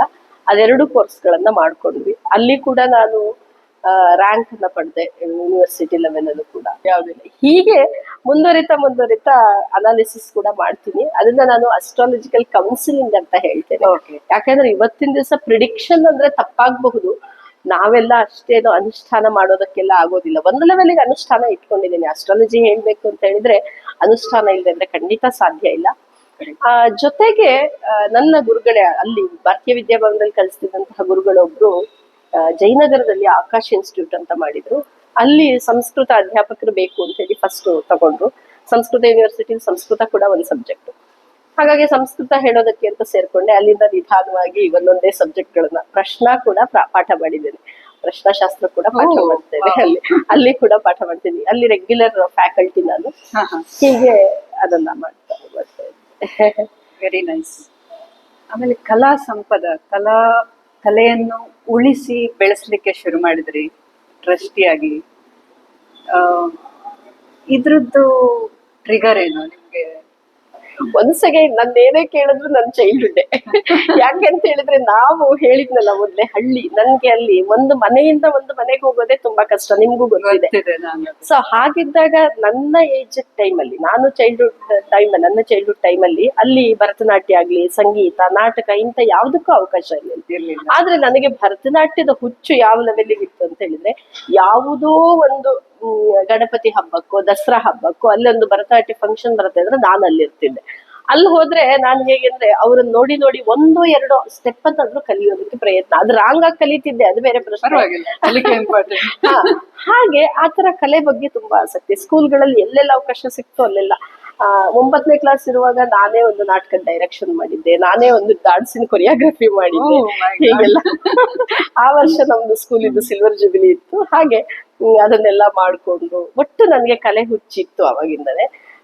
ಬೆಂಗಳೂರಿಗೆ ಬಂದಾಗ ಇಲ್ಲಿ ವ್ಯಾಸ್ಟ್ ಓಪನಿಂಗ್ ಇತ್ತು. ಜೊತೆಗೆ ನಾನು ಹೀಗೆ ಮಾತಾಡುವಾಗ ನನ್ಗೆ ರೂಪ ಅಂತ ಹೇಳಿ ಒಬ್ರು, ಅವರು ಸೃಷ್ಟಿ ಅಂತ ಹೇಳುವಂತಹ ಒಂದು ಕಲಾ ಸಂಸ್ಥೆಯನ್ನ ನಡೆಸ್ತಿದ್ದಾರೆ. ಅವ್ರ ಪರಿಚಯ ಆಗಿ ಅವರು ನಾನು ಭಗವದ್ಗೀತೆ ಎಲ್ಲ ಹೇಳ್ಕೊಡ್ತಿದ್ದಾಗ ಇಲ್ಲೇ ಬಂದು ಹೇಳ್ಕೊಡಿ ಅಂದ್ರು. ಹಾಗೆ ಭಗವದ್ಗೀತೆ, ಲಲಿತಾ ಸಹಸ್ರನಾಮ, ವಿಷ್ಣು ಸಹಸ್ರನಾಮಗಳನ್ನ ಅರ್ಥ ಸಹಿತ ಹೇಳ್ಕೊಡ್ತಾ ಇದ್ದೆ. ದೊಡ್ಡವರು ಕೂಡ ಬರೋರು ಅಲ್ಲಿ. ಹಾಗೆ ಇದ್ದಾಗ ಅಲ್ಲಿ ನನ್ನ ಸ್ನೇಹಿತ, ಶಿವಮೊಗ್ಗದಲ್ಲಿ ನಾನು ಓದ್ತಾ ಇದ್ದಾಗ ಹೀಗೆ ಸ್ನೇಹಿತನಾದಂತಹ ಒಬ್ಬ ಯೋಗಿ ಅಂತ ಹೇಳಿ ಅವರು ಸಿಕ್ಕಿದ್ರು. ಅವ್ರು ನೋಡಿದ್ರೆ ಅವರು ಅಲ್ಲಿಗೆ ಇನ್ವಾಲ್ವ್ ಆಗಿದ್ರು. ಒಂದೇ ನಾವಿಬ್ರು ಭೇಟಿ ಆದ್ವಿ, ನಮಗ್ ಗೊತ್ತಿಲ್ಲ. 2 ವರ್ಷ ಒಂದೇ ವಾಟ್ಸ್ಆಪ್ ಗ್ರೂಪ್ ಅಲ್ಲಿ ಇದ್ರು. Don't know each other. ಒಂದಿನ ಭೇಟಿ ಆದ್ಮೇಲೆ ಅವರು ನೀನ್ ಅದೇ ಆಗ್ಬೇಕನ ಅಂತ ಕೇಳಿದ್ರು. ಹಾಗೆ ಮಾತಾಡಿದ್ರೆ then we both are in the same field. ಅವರು ನಾಟಕಗಳಲ್ಲೆಲ್ಲ ಮಾಡ್ತಾ ಇದ್ರು. ಮತ್ ನಾವೇ ಒಂದ್ ಯಾಕೆ ಮಾಡಬಾರ್ದು ಅಂತ ಹೇಳಿ ಯೋಚನೆ ಮಾಡ್ಕೊಂಡು 2016ರಲ್ಲಿ ಅದನ್ನ ಮಾಡಿದ್ವಿ. ಕಲೆಯನ್ನ ಅದೇ ಯಾವ ರೀತಿ ಕಲೆ ಸಾಧ್ಯನೋ ಅದನ್ನೆಲ್ಲ ಮಾಡ್ಬೇಕು ಅನ್ನೋ ನಿಟ್ಟಿನಲ್ಲಿ ಶುರು ಮಾಡಿದ್ವಿ. ಕೊತ್ನೂರು ದಿಣ್ಣೆ ಜೆ ಪಿ ನಗರ 7th ಫೇಸ್ ಅಲ್ಲಿ ಒಂದು 2 bedroom ಮನೆಯನ್ನ ಬಾಡಿಗೆಗೆ ತಗೊಂಡು ಶುರು ಮಾಡ್ಕೊಂಡು ಹೋದ್ವಿ. ಕರೋನಾ ಸಮಯದಲ್ಲಿ ಮತ್ತೆ ಎಲ್ಲ ಕ್ಲೋಸ್ ಮಾಡ್ಬೇಕಾದ ಅನಿವಾರ್ಯತೆ ಬಂತು. ಆನ್ಲೈನ್ ಅಲ್ಲೇ ಪಾಠ ಮಾಡ್ತಾ ಇದ್ರು. ಈಗ ಮತ್ತೆ ರೀಸೆಂಟ್ ಆಗಿ ಈ ಸಲದ ಜನವರಿಯಲ್ಲಿ ಒಂದು 30-35 ಜನ ಇಂಟ್ರೆಸ್ಟ್ ಇರುವಂತಹ ಎಲ್ಲ ಸೇರಿ ನಾವೇ ಒಂದು ಬಿಲ್ಡಿಂಗ್ ಕಟ್ಟಿದ್ದೇವೆ. ಆ ಬಿಲ್ಡಿಂಗಿಗೆ ಜಾಗ ಕೊಟ್ಟಂತಹ ಓನರ್ ಕೂಡ ನಮ್ ಜೊತೆ ಟ್ರಸ್ಟಿ ಆಗಿ ನಾನ್ ನಿಲ್ತೀನಿ ನಿಮ್ ಜೊತೆ ಅಂತ ಹೇಳಿದ್ದಾರೆ. ಇಲ್ಲ, ಇದು ಇಲ್ಲಿ ಬನಶಂಕರಿ 6th ಸ್ಟೇಜ್ ಅಲ್ಲಿ ಸಮಾನ ಮನಸ್ಕರಾದಂತಹ ಎಲ್ಲ ಸೇರಿ ಒಂದು ಬಿಲ್ಡಿಂಗ್ ಕಟ್ಟಿ ಒಂದು ಸ್ಟುಡಿಯೋ ಕೂಡ ಮಾಡಿದೀವಿ. ಅಲ್ಲಿ ಒಂದು ಆಡಿಟೋರಿಯಂ ಟೈಪ್ ಕೂಡ ಇದೆ. ಸೊ ಹಾಗೆ ಈಗ ಮತ್ತೆ ಅದನ್ನ ಅಲ್ಲಿ ಕಲಿಸ್ತೀರಾ ಪ್ಲಸ್ ಕಲಿಸ್ತೀವಿ. ಕೊನೆಗೆ ಸಣ್ಣ ಅವಕಾಶ, ಹೌದು, ಒಂದು 100 ಜನ ಕೂರುವಂತಹ ಒಂದು ಆಡಿಟೋರಿಯಂ ಅದು. ಅಲ್ಲಿ ಪರ್ಫಾರ್ಮೆನ್ಸ್ಗೂ ಅವಕಾಶ ಕೊಡ್ತೀವಿ. ಜೊತೆಗೆ ನಮ್ಮದೇ ಮಕ್ಕಳು ಪರ್ಫಾರ್ಮ್ ಮಾಡೋದಕ್ಕೂ ಕೂಡ ಅವಕಾಶ. ಹೆಚ್ಚು ಕಮ್ಮಿ ಒಂದು 15-16 ರೀತಿಯ ಕಲೆಗಳನ್ನು ನಾವೀಗ ಕಲಿಸ್ತಾ ಇದ್ದೀವಿ. Wow, inspiring. ಇಷ್ಟು ವಿಭಿನ್ನ ಉದ್ಯೋಗ, ಕಲೆ, ಜ್ಯೋತಿಷ್ಯ ಇದ್ರ ಮಧ್ಯ ಕ್ಯಾಟ್ರಿಂಗ್ ಮತ್ತೆ ಕೆಫೆ ಶುರು ಮಾಡಿದ್ರಿ. It's like many things, many different things, right? ಇದಕ್ಕೆ ಹೇಗೆ ನಿಮ್ಗೆ ಹೆಂಗೆ ಮಾಡ್ಬೇಕು, ಕೆಫೆ ಶುರು ಮಾಡ್ಬೇಕು ಅಂತ ಯಾಕೆ ಐಡಿಯಾ ಬಂತು? ಕೆಫೆ ಶುರು ಮಾಡೋದು ಐಡಿಯಾನೇ ಇರ್ಲಿಲ್ಲ. ನಿಜ ಹೇಳ್ಬೇಕಂದ್ರೆ ನನಗೆ ಅಡಿಗೆ ಮನೆ ಆಗೋದೇ ಇಲ್ಲ. ಮೊದ್ಲಿಂದ ಚಿಕ್ಕಲಿಂದ ಅಡಿಗೆ ಮನೆ ಅಂದ್ರೆ ಸ್ವಲ್ಪ ಅಲರ್ಜಿ. ನನ್ನ ಪ್ರಕಾರ ಹೇಗೆ ಅಂದ್ರೆ ನಾವ್ ಅಡಿಗೆ ಮನೇಲೇ ಇದ್ ಬಿಟ್ರೆ ಕೆಲಸ ಮುಗಿಯಲ್ಲ, ನಾವೇನು ಕಲಿಯಕ್ಕಾಗಲ್ಲ, ಈ ತರದ ಯೋಚನೆ ಇದ್ದವಳು. ಆದ್ರೆ ನೀವ್ ಹೇಳಿದ ಹಾಗೆ ನಾನು ನನ್ನ ಗಂಡನ ಜೊತೆ ಬಿಸ್ನೆಸ್ ಮಾಡಿದ್ದಿರ್ಬೋದು, ಹಂಸ ಎಂಟರ್ಪ್ರೈಸಸ್, ಕಲಾ ಸಂಪದ, ಈ ತರ ಬೇರೆ ಬೇರೆ ಆಕ್ಟಿವಿಟಿಗಳನ್ನ ಇಟ್ಕೊಂಡಾಗ ತುಂಬಾ ಜನ ನನಗ್ ಕೇಳ್ತಾ ಇರ್ತಿದ್ರು ಹೇಗ್ ಮ್ಯಾನೇಜ್ ಮಾಡ್ತೀವಿ ಹಾಗೆ. ಅಂಥದ್ರಲ್ಲಿ ನನ್ನ ಕೋ ಸಿಸ್ಟರ್ ಒಬ್ಳು ಮತ್ತೆ ನನ್ನ ಸಿಸ್ಟರ್ ಇಬ್ರು ಬಂದ್ಬಿಟ್ಟು ನಮಗೂ ಫಿನಾನ್ಷಿಯಲಿ ಇಂಡಿಪೆಂಡೆಂಟ್ ಆಗ್ಬೇಕು, ಏನಾದ್ರೂ ಒಂದು ದಾರಿ ತೋರ್ಸು ಅಂತ ಹೇಳಿದ್ರು. ಹೇಗೆ ಮಾತಾಡ್ತಾ ಕೂತಾಗ ನನಗೆ ಅಡಿಗೆ ಅಂದ್ರೆ ಅಲರ್ಜಿ ಅಲ್ವಾ, ಹಾಗಾಗಿ ಅವರೆಲ್ಲ ಚೆನ್ನಾಗಿ ಅಡಿಗೆ ಮಾಡ್ತಾರೆ ಅಂತ ಹೇಳ್ಬಿಟ್ಟು ನಾನೇನು ಹೇಳಿದೆ, ನನಗೆ ಕಾಂಟ್ಯಾಕ್ಟ್ಸ್ ಕೂಡ ಚೆನ್ನಾಗಿತ್ತು. ಬೆಂಗಳೂರಲ್ಲಿ ಬ್ಯಾಚುಲರ್ಸ್ ತುಂಬಾ ಜನ ಇರ್ತಾರೆ, ಆಮೇಲೆ ವರ್ಕಿಂಗ್ ಕಪಲ್ಸ್ ಇರ್ತಾರೆ, ಜೊತೆಗೆ ಎಲ್ಡರ್ಲಿ ಪೀಪಲ್ ಇರ್ತಾರೆ. ಇವ್ರಿಗೆ ಏನಾಗಿರುತ್ತೆ, ಎಲ್ಡರ್ಲಿ ಪೀಪಲ್ಗೆ ಮಕ್ಕಳೆಲ್ಲ ಹೊರಗಡೆ ಹೋಗಿರ್ತಾರೆ, ಇಲ್ಲಿ ಇರಲ್ಲ, ಅವ್ರಿಗೆ ಅಡಿಗೆ ಮಾಡ್ಕೊಳಕ್ ಆಗಲ್ಲ, ಕೆಲ್ಸದವ್ರನ್ನ ಇಟ್ರೆ ನಂಬೋದ್ ಕಷ್ಟ, ಹೀಗೆಲ್ಲ ಆಗಿರುತ್ತೆ. ಈ ಅವಕಾಶನ ನಾನು ಉಪಯೋಗಿಸ್ಕೊಂಡು ನೀವು ಕ್ಯಾರಿಯರ್ ಮೀಲ್ಸ್ ಶುರು ಮಾಡಿ, ನಿಮ್ಗೆ ಬೇಸಿಕ್ ಇನ್ವೆಸ್ಟ್ಮೆಂಟ್ ನಾನೇ ಕೊಡ್ತೇನೆ, ನಾನೇ ಮಾಡ್ತೀನಿ ಎಲ್ಲ. ಹಾ, ಅಲ್ಲ ಅಂದ್ರೆ ಈಗ ಅದಕ್ಕೆ ಪಾತ್ರೆ ಪಗಡ ಬೇಕಲ್ವಾ, ಅದು ಇರಬಹುದು, ಅಥವಾ ಜಾಗ ಇರಬಹುದು. ನನ್ನ ಮನೆಯಲ್ಲೇ ಕೆಳಗಡೆ ಮನೆ ಖಾಲಿ ಇತ್ತು, ಅದನ್ನೇ ಕಿಚನ್ ಆಗಿ ಬಳಸ್ಕೊಳ್ಳಿ. ಫಸ್ಟ್ ಶುರು ಮಾಡೋದಕ್ಕೆ ಏನೇನ್ ಬೇಕೋ, ಸ್ಟವ್ ಇರಬಹುದು, ಪಾತ್ರೆ ಎಲ್ಲ ನಾನು ಕೊಡಿಸ್ತೀನಿ. ಅಂಡ್ ನಿಮ್ಗೆ ಇನ್ವೆಸ್ಟ್ಮೆಂಟ್ಗೆ ಅಂದ್ರೆ ಪ್ರಾರಂಭದಲ್ಲಿ ಗ್ರಾಸರೀಸ್ ಬೇಕಲ್ಲ, ಅದು ಕೂಡ ನಾನೇ ಮಾಡ್ತೀನಿ. ನೀವು 2-3 ಜನ ಸೇರ್ಕೊಂಡು ಮಾಡಿ ಶೇರಿಂಗ್ ಮಾಡ್ಕೊಳ್ಳಿ. Whatever the profit comes sharing ಮಾಡ್ಕೊಳ್ಳಿ. And at the same time ನನ್ನ ಇನ್ವಾಲ್ವ್ಮೆಂಟ್ ಇದ್ರೆ ಅಕಾರ್ಡಿಂಗ್ ಟು ದಟ್ ನಾನು ತಗೊಳ್ತೇನೆ. ಯಾಕಂದ್ರೆ ಯಾವುದೇ ವ್ಯವಹಾರದಲ್ಲಿ ಯಾವ್ದನ್ನು ಫ್ರೀ ಮಾಡ್ಲೇಬಾರ್ದು. ಮಾಡಿದ್ರೆ ಅವರಿಗೂ ಕೂಡ ಅದು ಸೀರಿಯಸ್ನೆಸ್ ಬರಲ್ಲ, ನಮಗೂ ಸೀರಿಯಸ್ನೆಸ್ ಬರಲ್ಲ. ವ್ಯವಹಾರ ಅಂತ ಮಾಡುವಾಗ ಹಾಗೆ ಇರ್ಬೇಕಾಗತ್ತೆ. ಹಾಗೆ ಹೇಳಿದೆ. ಆಯ್ತು ಅಂತ ಶುರು ಮಾಡಿದ್ವಿ. ಈಗ ಪ್ರಾರಂಭದಲ್ಲೇ 1ನೇ ದಿವಸ 2ನೇ ದಿವಸ ಅಡ್ವರ್ಟೈಸ್ ಕೊಟ್ಟ ತಕ್ಷಣನೇ ಯಾರು ನಮ್ಗೆ ಆರ್ಡರ್ ಕೊಡೋದಿಲ್ಲ. ಹಾಗೆ 1 ದಿವಸ 4 ಜನಕ್ಕೆ ಅಡಿಗೆ ಬಂತು, ಮತ್ತೆ 2 ದಿವಸ ಅಡಿಗೆನೇ ಇಲ್ಲ, ಆಮೇಲೆ ಒಂದು 10 ಜನಕ್ಕೆ ಬಂತು. ಹೀಗೆ ಅವರಿಬ್ಬರಿಗೆ ಇದು ಯಾಕೋ ವರ್ಕೌಟ್ ಆಗಲ್ಲ, ಇಷ್ಟು ನಿಧಾನ ಆಗೋದಾದ್ರೆ ಗ್ರೋತ್ ಅಂದ್ರೆ ಬಿಸ್ನೆಸ್ ಅಂದ್ರೆ ಏನು ಅಂತ ಗೊತ್ತಿಲ್ಲದಿದ್ರೆ ಹಾಗಾಗತ್ತೆ ಸಾಧಾರಣ. ಇವತ್ತು ದುಡಿತೀವಿ ಇವತ್ತು ಬಂದ್ಬಿಡತ್ತೆ ಅನ್ನೋದು ಸುಳ್ಳು. ಹಂಗೆ ಅವರಿಬ್ರು ನಿಧಾನಕ್ಕೆ ಹಿಂದೆ ಸರಿತಾ ಬಂದ್ರು. ಆದ್ರೆ ನಾನು ಒಪ್ಕೊಂಡಾಗ್ಬಿಟ್ಟಿದ್ದೆ, ನನ್ನ ಎಲ್ಲಾ ಕಾಂಟ್ಯಾಕ್ಟ್ಸ್ ಅಲ್ಲೂ ಸ್ಪ್ರೆಡ್ ಮಾಡಿ ಬಿಟ್ಟಿದ್ದೇನೆ. ಆರ್ಡರ್ ಬರೋದಕ್ಕೆ ಶುರುವಾಯ್ತು, ಕೈ ಬಿಡೋ ಹಾಗಿಲ್ಲ. ಹಾಗೆ ಮತ್ತೆ ನಾನು ಕಿಚನ್ ಅಲ್ಲಿ ನಿಂತಿದ್ದಾಯ್ತು. ನಾವು I am A very good cook. ನನ್ಗೆ ಮೊದ್ಲು ಹೇಗಿತ್ತು ಅಂತ ಹೇಳಿದ್ರೆ ಏನ್ ಕೊಟ್ರು ಸುಮ್ನೆ ತಿಂತಿದ್ದೆ, ಹೋಗ್ತಿದ್ದೆ, ಊಟ ಸಿಕ್ತಲ್ಲ ಅಷ್ಟೇ ಸಾಕು ಅನ್ನೋ ತರದಲ್ಲಿ. ಈಗ ನೋಡಿದ್ರೆ ಕಲ್ಲರ್ ನೋಡಿದ್ರೆ ನಾನು ಹೇಳ್ಬಲ್ಲೆ ಅದ್ರಲ್ಲಿ ಉಪ್ಪಿಲ್ವೋ, ಹುಳಿ ಇಲ್ವೋ, ಜೀರಿಗೆ ಇಲ್ವೋ ಅಂತ ಹೇಳಿ. ತುಂಬಾ ಇಷ್ಟ ಅಡಿಗೆ ಮಾಡೋದು. ಹೌದಾ, ನನ್ಗೆ ಮೊದ್ಲು ಇರ್ಲೇ ಇಲ್ಲ. ಈಗ ಅದನ್ನ ಹೇಳಿದಾಗೆ ನಾವು ಮಾಡ್ಬೇಕು ಅಂದಾಗ ಅದ್ರ ಬಗ್ಗೆ ಶ್ರದ್ಧೆ ಇಟ್ಕೋಬೇಕು ಅಂತ.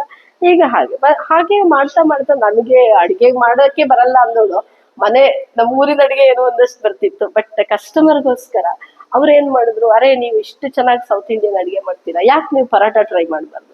ಅಯ್ಯೋ ಬರಲ್ಲಪ್ಪ, ಇಲ್ಲ ನಾನ್ ಹೇಳ್ತೀನಿ ನೀವು ಮಾಡಿ, ಹೀಗೆ ಪರಾಠಗಳನ್ನ ಮಾಡಕ್ ಶುರು ಮಾಡಿದೆ. ಪರಾಠದಲ್ಲಿ ಮೊದಲು ಅವರೆಲ್ಲ ಹೇಳ್ಕೊಟ್ಟಿದ್ದು ಬರೀ ಆಲೂ ಪರಾಠ, ಪನ್ನೀರ್ ಪರಾಠ ಮಾತ್ರ. ಆಮೇಲೆ ನಾನು mixed grains, mixed vegetables, mixed dals ಈ ತರ ಎಲ್ಲ ಮಾಡಕ್ ಶುರು ಮಾಡಿದೆ ಕ್ಯಾರಿಯರ್ ಮೀಲ್ಸ್ ಅಲ್ಲೇ.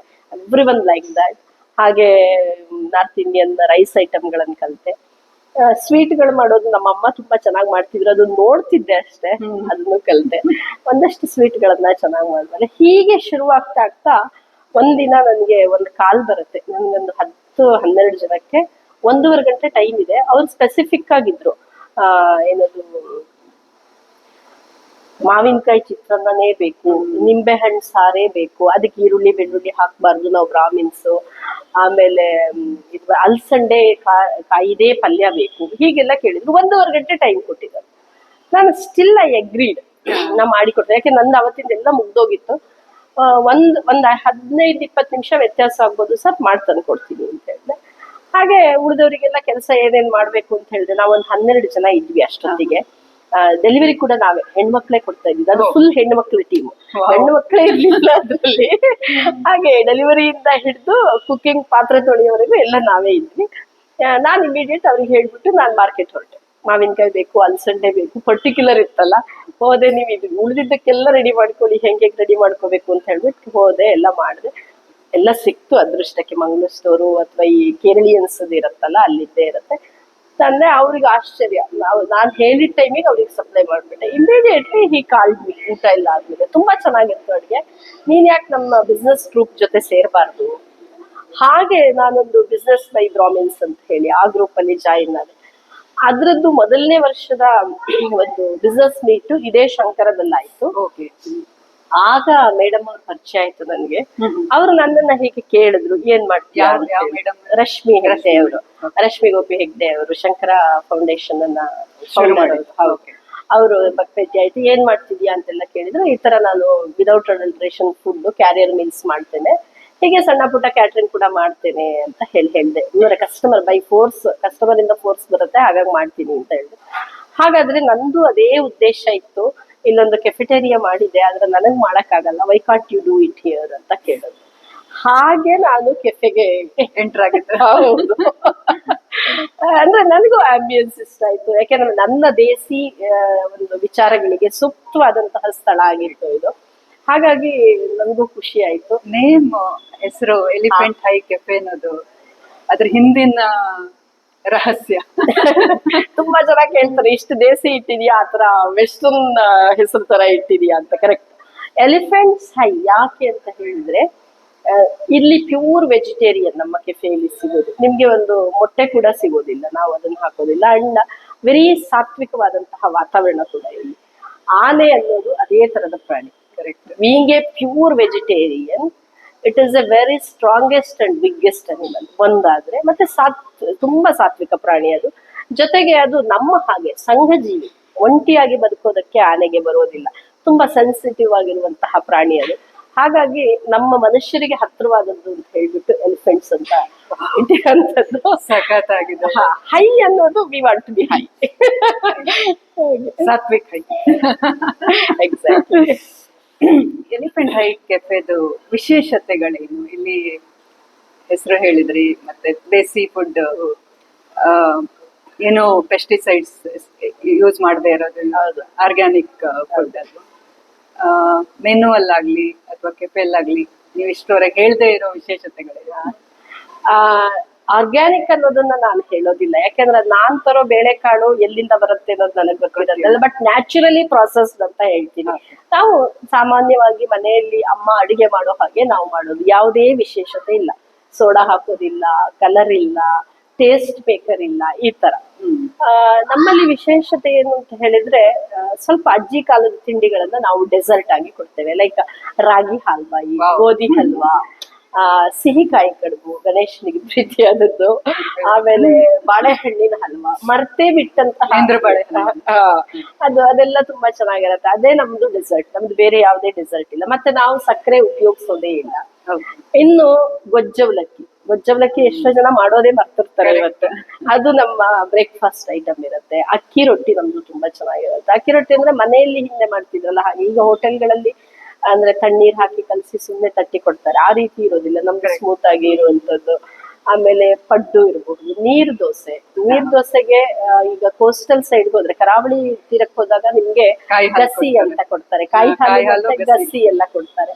ಆಮೇಲೆ ಒತ್ತು ಶಾವಿಗೆ, ಇವತ್ತು ಒತ್ತು ಶಾವಿಗೆ ಮನೇಲಿ ಮಾಡೋದಕ್ಕೆ ಯಾರಿಗೂ ಒಬ್ರು ಇಬ್ರು ಇದ್ದವರಿಗೆ ಸಮಯವೂ ಇರಲ್ಲ, ಆಗೋದು ಇಲ್ಲ. ನಾನು ರೀಸೆಂಟ್ ಆಗಿ ಒಂದು ಸ್ಟ್ಯಾಂಡ್ ತಗೊಂಡೆ, ಹಾ, ಒತ್ಶಾವಿಗೆ ಒತ್ತು ಶಾವಿಗೆ. ಮಾಡ್ತಾ ಇರ್ತೀನಿ. ನನ್ನ ಮಗಳಿಗೂ ತುಂಬಾ ಇಷ್ಟ ಅದು. ಒತ್ಶಾವಿಗೆ ಕಾಯಿ ಹಾಲು, ಮಾವಿನಕಾಯಿ ಹಾಕಿ ಶಾವಿಗೆ ಚಿತ್ರಾನ್ನ ತುಂಬಾ ಚೆನ್ನಾಗಿರುತ್ತೆ ಅದು ಒತ್ತು ಶಾವಿಗೆ. ಇದು ನಮ್ಮ ಸ್ಪೆಷಾಲಿಟಿಗಳು, ಅಂದ್ರೆ ಬ್ರೇಕ್ಫಾಸ್ಟ್ ನಾವು ಕೊಡೋದೇ ಇಂಥದ್ದಲ್ಲ. ಓಕೆ. ಆಮೇಲೆ ಮಂಗಳೂರು ಬನ್ಸು ಎಲ್ಲೇ ನೀವು ತಿಂದು ನೋಡಿ, ಅದು ಮೈದಾ ಇರುತ್ತೆ, ಕರೆಕ್ಟ್. ಮೈದಾದಲ್ಲೇ ಮಾಡೋದು ಅದು. ನಾವು ಗೋಧಿ ಹಿಟ್ಟಲ್ಲಿ ಮಾಡ್ತೇವೆ, ಮೈದಾ ಅನ್ನೋದನ್ನ ಉಪಯೋಗಿಸೋದೇ ಇಲ್ಲ. ಇನ್ನು ಅದಲ್ಲದೆ ನಮ್ದು ಇನ್ನೂ ಸ್ಪೆಷಾಲಿಟಿ ಏನು ಅಂತ ಹೇಳಿದ್ರೆ, ಕಾಂಟಿನೆಂಟಲ್ ಫುಡ್ ಅಲ್ಲಿ ಪಿಜ್ಜಾ ಮಾಡ್ತೇವೆ. ಮೈದಾ ಇಲ್ಲ ಪಿಜ್ಜಾ ಹೇಗೆ ಅಂತ ಅನ್ಕೋಬೇಡಿ, ರಾಗಿ ಬೇಸ್ಡ್ ಪಿಜ್ಜಾ ಮಾಡ್ತೇವೆ. ಸೊ ಥಿನ್ ಕ್ರಸ್ಟ್ ಪಿಜ್ಜಾ ಮಾಡ್ತೇವೆ, ರಾಗಿ ಬೇಸ್. ಇದು ಕೂಡ ನಾನೇ ಶುರು ಮಾಡ್ಕೊಂಡಿದ್ದು. ಅಂದ್ರೆ ಪಿಜ್ಜಾ ಮಾಡ್ಬೇಕು, ಮಕ್ಕಳಿಗೆ ಅಟ್ರಾಕ್ಷನ್ ಇರುತ್ತೆ, ಅವ್ರು ಅದನ್ನ ತಿನ್ಬೇಕು ಅಂದಾಗ. ಇವತ್ತಿನ ಏನು ಜನರೇಷನ್ಗೆ ಬೇಕಾಗುತ್ತೆ, ಆದ್ರೆ ಹೆಲ್ದಿಯಾಗಿ ಹೇಗ್ ತಿನ್ನೋದು ಅಂತ. ನನ್ನಲ್ಲಿ ಇನ್ನೊಬ್ಬ ಶೆಫ್ ಇದ್ದ, ಅವನು ನಾನು ಇಬ್ರು ಸೇರ್ಕೊಂಡು ಅವನಿಗೆ ಆಗುತ್ತೆ ಮಾಡು ಅಂತೇಳಿ, ಈಸ್ಟ್ ಬದ್ಲಿಗೆ ಏನ್ ಹಾಕಬೇಕು, ಸೋಡಾ ಬದ್ಲಿಗೆ ಏನ್ ಹಾಕಬೇಕು, ಹೀಗೆಲ್ಲ ಪ್ರಯೋಗಗಳನ್ನು ಮಾಡಿ ಮಾಡಿ ಮಾಡಿ ಕೊನೆಗೆ ಫೈನಲಿ ವಿ ಕೇಮ್ ಟು ಒಂದು ಇದು ಹಾಗೆ. ಆಮೇಲೆ ಪಾಸ್ತಾ ಮಾಡ್ತೇವೆ. ಪಾಸ್ತಾಗೆ ಮೈದಾ ಹಿಟ್ಟು ಹಾಕಿನೇ ಅವರದ್ದು ವೈಟ್ ಸಾಸ್ ಮಾಡ್ತಾರಲ್ಲ, ನಾವು ಮೈದಾ ಹಿಟ್ಟು ಹಾಕೋದಿಲ್ಲ, ಇದರ ಅರರೂಟ್ ಪೌಡರ್ ಹಾಕ್ತೇವೆ, ಅಥವಾ ಸ್ವೀಟ್ ಪೊಟ್ಯಾಟೋನ ಸ್ಮ್ಯಾಶ್ ಮಾಡಿ ಹಾಕ್ತೇವೆ. ಹೀಗೆ ನಿಮ್ ಬಗ್ಗೆ ಎಷ್ಟೆಲ್ಲ ತಿಳ್ಕೊಂಡ್ವಿ. ನಿಮ್ಮ ಮಗಳದ್ದು ವಿಶೇಷ ಸಾಧನೆ ಅಂತ ಕೇಳಿದೀನಿ, ಅದ್ರ ಹಿಂದೆ ತುಂಬಾ ಕತೆ ಇದೆ ಅಂತ, ಇನ್ಸ್ಪೈರಿಂಗ್ ಸ್ಟೋರಿ ಇದೆ ಅಂತ, ಅದ್ರ ಬಗ್ಗೆ ಹೇಳಿ ಸ್ವಲ್ಪ. ಮಗಳು, ನನ್ನ ದೊಡ್ಡ ಮಗಳು, ಅವಳು 2.5-3 ವರ್ಷ ಇರುವಾಗ ನನಗೆ ಗೊತ್ತಾಯ್ತು ಅವಳು ಸ್ಪೆಷಲ್ ಕಿಡ್ ಅಂತ ಹೇಳಿ. ಅವಳಿಗೆ ADHD ಮತ್ತೆ ಲರ್ನಿಂಗ್ ಡಿಸಬಿಲಿಟಿ 2 ಸಮಸ್ಯೆ ಇತ್ತು. ಹಾಗಿದ್ದಾಗ ಅವರಿಗೆ ಒಂದಲ್ಲ ಒಂದು ಆರ್ಟ್ ಫಾರ್ಮ್ ಅಲ್ಲಿ ಹಾಕುವಾಗ ಅದು ಸ್ವಲ್ಪ ರೆಮಿಡಿಯಲ್ ಮೆಷರ್ ಆಗತ್ತೆ ಅಂತ ಹೇಳಿ ಗೊತ್ತಾಯ್ತು. ಹಾಗಾಗಿ ನಾನು ಅವಳಿಗೆ ಭರತನಾಟ್ಯ ಇರ್ಬೋದು, ಫ್ರೀ ಸ್ಟೈಲ್ ಡ್ಯಾನ್ಸ್, ಈ ತರ ಎಲ್ಲವನ್ನೂ ಪ್ರಯತ್ನ ಮಾಡ್ತಾ ಇದ್ದೆ. ಹಾಗೆ ಒಂದ್ ದಿವಸ ಸ್ವಿಮ್ಮಿಂಗ್ ಕೂಡ ಅದು ರೆಮಿಡಿಯಲ್ ಮೆಷರ್ ಅಂತ ಗೊತ್ತಾಯ್ತು. ಸೊ ಸ್ವಿಮ್ಮಿಂಗ್ ಸೇರಿಸ್ದೆ. ಆದ್ರೆ ಆ ಮಕ್ಕಳು, ಎಲ್ಲ ನಾರ್ಮಲ್ ಮಕ್ಕಳು ಕೂಡ ಅಷ್ಟು ಸುಲಭವಾಗಿ ಯಾವ್ದನ್ನು ಒಪ್ಕೊಳ್ಳೋದು, ಅದ್ರಲ್ಲಿ ಇವರಿಗಂತೂ ತುಂಬಾ ರಿಜಿಡಿಟಿ ಇರುತ್ತೆ, ಮತ್ತೆ ಕೂರೋದಿಲ್ಲ. ADHD ಅಂತ ಹೇಳಿದ್ರೆ ಒಂದು ಕ್ಷಣ ಕೂಡ ಒಂದು ಕಡೆ ಕೂರೋದಕ್ಕಾಗೋದಿಲ್ಲ, ಆ ತರ ಇರ್ತಾರೆ. ಇವಳು ಹಾಗೆ ಇದ್ಲು ಅಷ್ಟೇ, ತುಂಬಾನೇ ಒಂದು ಕ್ಷಣ ಒಂದು ಕಡೆ ರೆಸ್ಟ್ಲೆಸ್, ತುಂಬಾ ರೆಸ್ಟ್ಲೆಸ್. ಸ್ಲೀಪ್ ಕೂಡ, ನಿದ್ದೆ ಕೂಡ ತುಂಬಾ ಜಾಗೃತವಾದ ನಿದ್ದೆ ಹಾಗಿರ್ತಾ ಇತ್ತು, ಡೀಪ್ ಸ್ಲೀಪ್ ಅನ್ನೋದೇ ಇರ್ತಾ ಇರ್ಲಿಲ್ಲ. ಹಾಗಿದ್ದಾಗ ಸೇರ್ಸಕ್ ಹೋದೆ, ಬಟ್ ಅವಳು ಒಪ್ಕೊಳ್ತಾನೆ ಇರ್ಲಿಲ್ಲ. ಅಲ್ಲಿ ಕೋಚ್ ಕೂಡ ನೀವು ಬರ್ಬೇಡಿ, ನೀವು ಬಿಟ್ಟು ಹೋಗಿ ಅಂದ್ರು. ಎಲ್ಲಾ ಪ್ರಯತ್ನ ಪಟ್ರು ಅವಳು ಸಾಧ್ಯನೇ ಇಲ್ಲ ಅನ್ನೋ ಲೆವೆಲಿಗೆ ಬಂದ್ಬಿಟ್ಲು. ಸರಿ, ಮಧ್ಯೆ ಒಂದ್ ಸ್ವಲ್ಪ ಗ್ಯಾಪ್ ಕೊಡೋಣ ಅಂತ ಸುಮ್ಮನಾದೆ. ಆಗ 2012 ಅಲ್ಲಿ ಅಥವಾ 13 ಆ ಟೈಮಲ್ಲಿ ಒಲಿಂಪಿಕ್ಸ್ ಬಂತಲ್ಲ, ಒಲಿಂಪಿಕ್ಸ್ ನೋಡ್ತಾ ಕೂತಾಗ ನಾನು ಸ್ಪೋರ್ಟ್ಸ್ ಮನ್ಗಳ ಹೆಸರೆಲ್ಲ ಹೇಳೋದು, ಅಥ್ಲೆಟಿಕ್ಸ್ ಅವ್ರದ್ದು ಹೆಸರೆಲ್ಲ ಹೇಳಿ, ಅವ್ನ್ ಚೆನ್ನಾಗಿ ಓಡ್ತಾನೆ, ಇವನ್ ಚೆನ್ನಾಗಿ ಟೆನ್ನಿಸ್ ಆಡ್ತಾನೆ, ಅಥವಾ ಇವಳು ಹೀಗ್ ಮಾಡಿದ್ಲು ಅಂತ ಹೇಳಿದಾಗ ಅವಳು ಅದನ್ನ ಕೇಳಿಸ್ಕೊಂಡಳು. ಒಂದ್ ದಿವಸ ನನ್ನನ್ನು ಕೇಳಿದ್ಲು, ಅಮ್ಮ ನಾನು ಹೀಗ್ ಟಿವಿಲಿ ಬರ್ಬೇಕು ಅಂದ್ರೆ ಏನ್ ಮಾಡ್ಬೇಕು ಅಂತ. So I got the point, tune ಮಾಡೋದಕ್ಕೆ ಒಂದು ಪಾಯಿಂಟ್ ಸಿಕ್ತಂತ ಹೇಳಿ, ಹೇಗಿದ್ರು ನೀವು ಸ್ವಿಮ್ಮಿಂಗ್ ಹೋಗ್ತಿದ್ಯಲ್ಲ ಮಗಳೇ, ಅದನ್ನೇ ಕಂಟಿನ್ಯೂ ಮಾಡು, then you also come one day in TV ಅಂತ ಹೇಳಿದ್ವಿ. ಹೌದಾ, ಗ್ಯಾರಂಟಿನಾ? ಅಂದೆ. ಸೊ ಆಯ್ತು, ನಾಳೆಯಿಂದಾನೆ ಸ್ವಿಮ್ಮಿಂಗ್ ಹೋಗೋಣ. That is the motivation for her. ಅಲ್ಲಿಂದ ಸ್ವಿಮ್ಮಿಂಗ್ ಸೇರ್ಕೊಂಡು, ಸ್ವಿಮ್ಮಿಂಗ್ ಸೇರಿದ್ರೆ ಎಷ್ಟು ಡೆಡಿಕೇಟೆಡ್ ಅಂದ್ರೆ, ಕೇವಲ 8 ತಿಂಗಳು 6 ತಿಂಗಳು 8 ತಿಂಗಳು ಮಾಡಿದಾಳೆ. ನ್ಯಾಷನಲ್ ಲೆವೆಲ್ ಸೆಲೆಕ್ಷನ್ಗೆ, ಸ್ಟೇಟ್ ಲೆವೆಲ್ ಸೆಲೆಕ್ಷನ್ ಶುರುವಾಯಿತು. ಹೋದ್ರೆ ಅಲ್ಲಿ ಬಂದು ನ್ಯಾಷನಲ್ ಲೆವೆಲ್ಗೆ ಸೆಲೆಕ್ಟ್ ಆದ್ಲು. ನ್ಯಾಷನಲ್ ಲೆವೆಲ್ ಅಲ್ಲಿ ಸೆಲೆಕ್ಟ್ ಆಗಿ ಒಲಿಂಪಿಕ್ಸ್ ಟ್ರಯಲ್ ಇತ್ತು, ಅದ್ರಲ್ಲೂ ಸ್ವಿಮ್ ಮಾಡಿದ್ಲು. ಅಲ್ಲೂ ಗೋಲ್ಡ್ ಎಲ್ಲ ತಗೊಂಡ್ಲು, ಬಟ್ ಅಲ್ಲಿ ಬೇರೆ ಬೇರೆ ರೀತಿ ಇರುತ್ತೆ ಅದು ಸೆಲೆಕ್ಷನ್ ಮಾಡೋದಕ್ಕೆ. ಹಾಗಾಗಿ ಅಲ್ಲಿ ಇವಳನ್ನ ಒಲಿಂಪಿಕ್ಸ್ ಸೆಲೆಕ್ಟ್ ಮಾಡಲಿಲ್ಲ. ಒಂದು ಟೂ ಯಂಗ್, ಎರಡನೇದು ಇವಳಿಗೆ ಪ್ರಾಕ್ಟೀಸ್ ಕಮ್ಮಿ ಇತ್ತು, ಬರೀ 8 ತಿಂಗಳು. ಎಷ್ಟು ವರ್ಷ ಅವಾಗ? ಆಗ ಅವಳಿಗೆ 8 ವರ್ಷ. ಸೊ ಹಾಗೆ ಆವಾಗ ಶುರು ಮಾಡಿದ್ದು, 10 ವರ್ಷ ಆಗ ಶುರು ಮಾಡಿದ್ದು.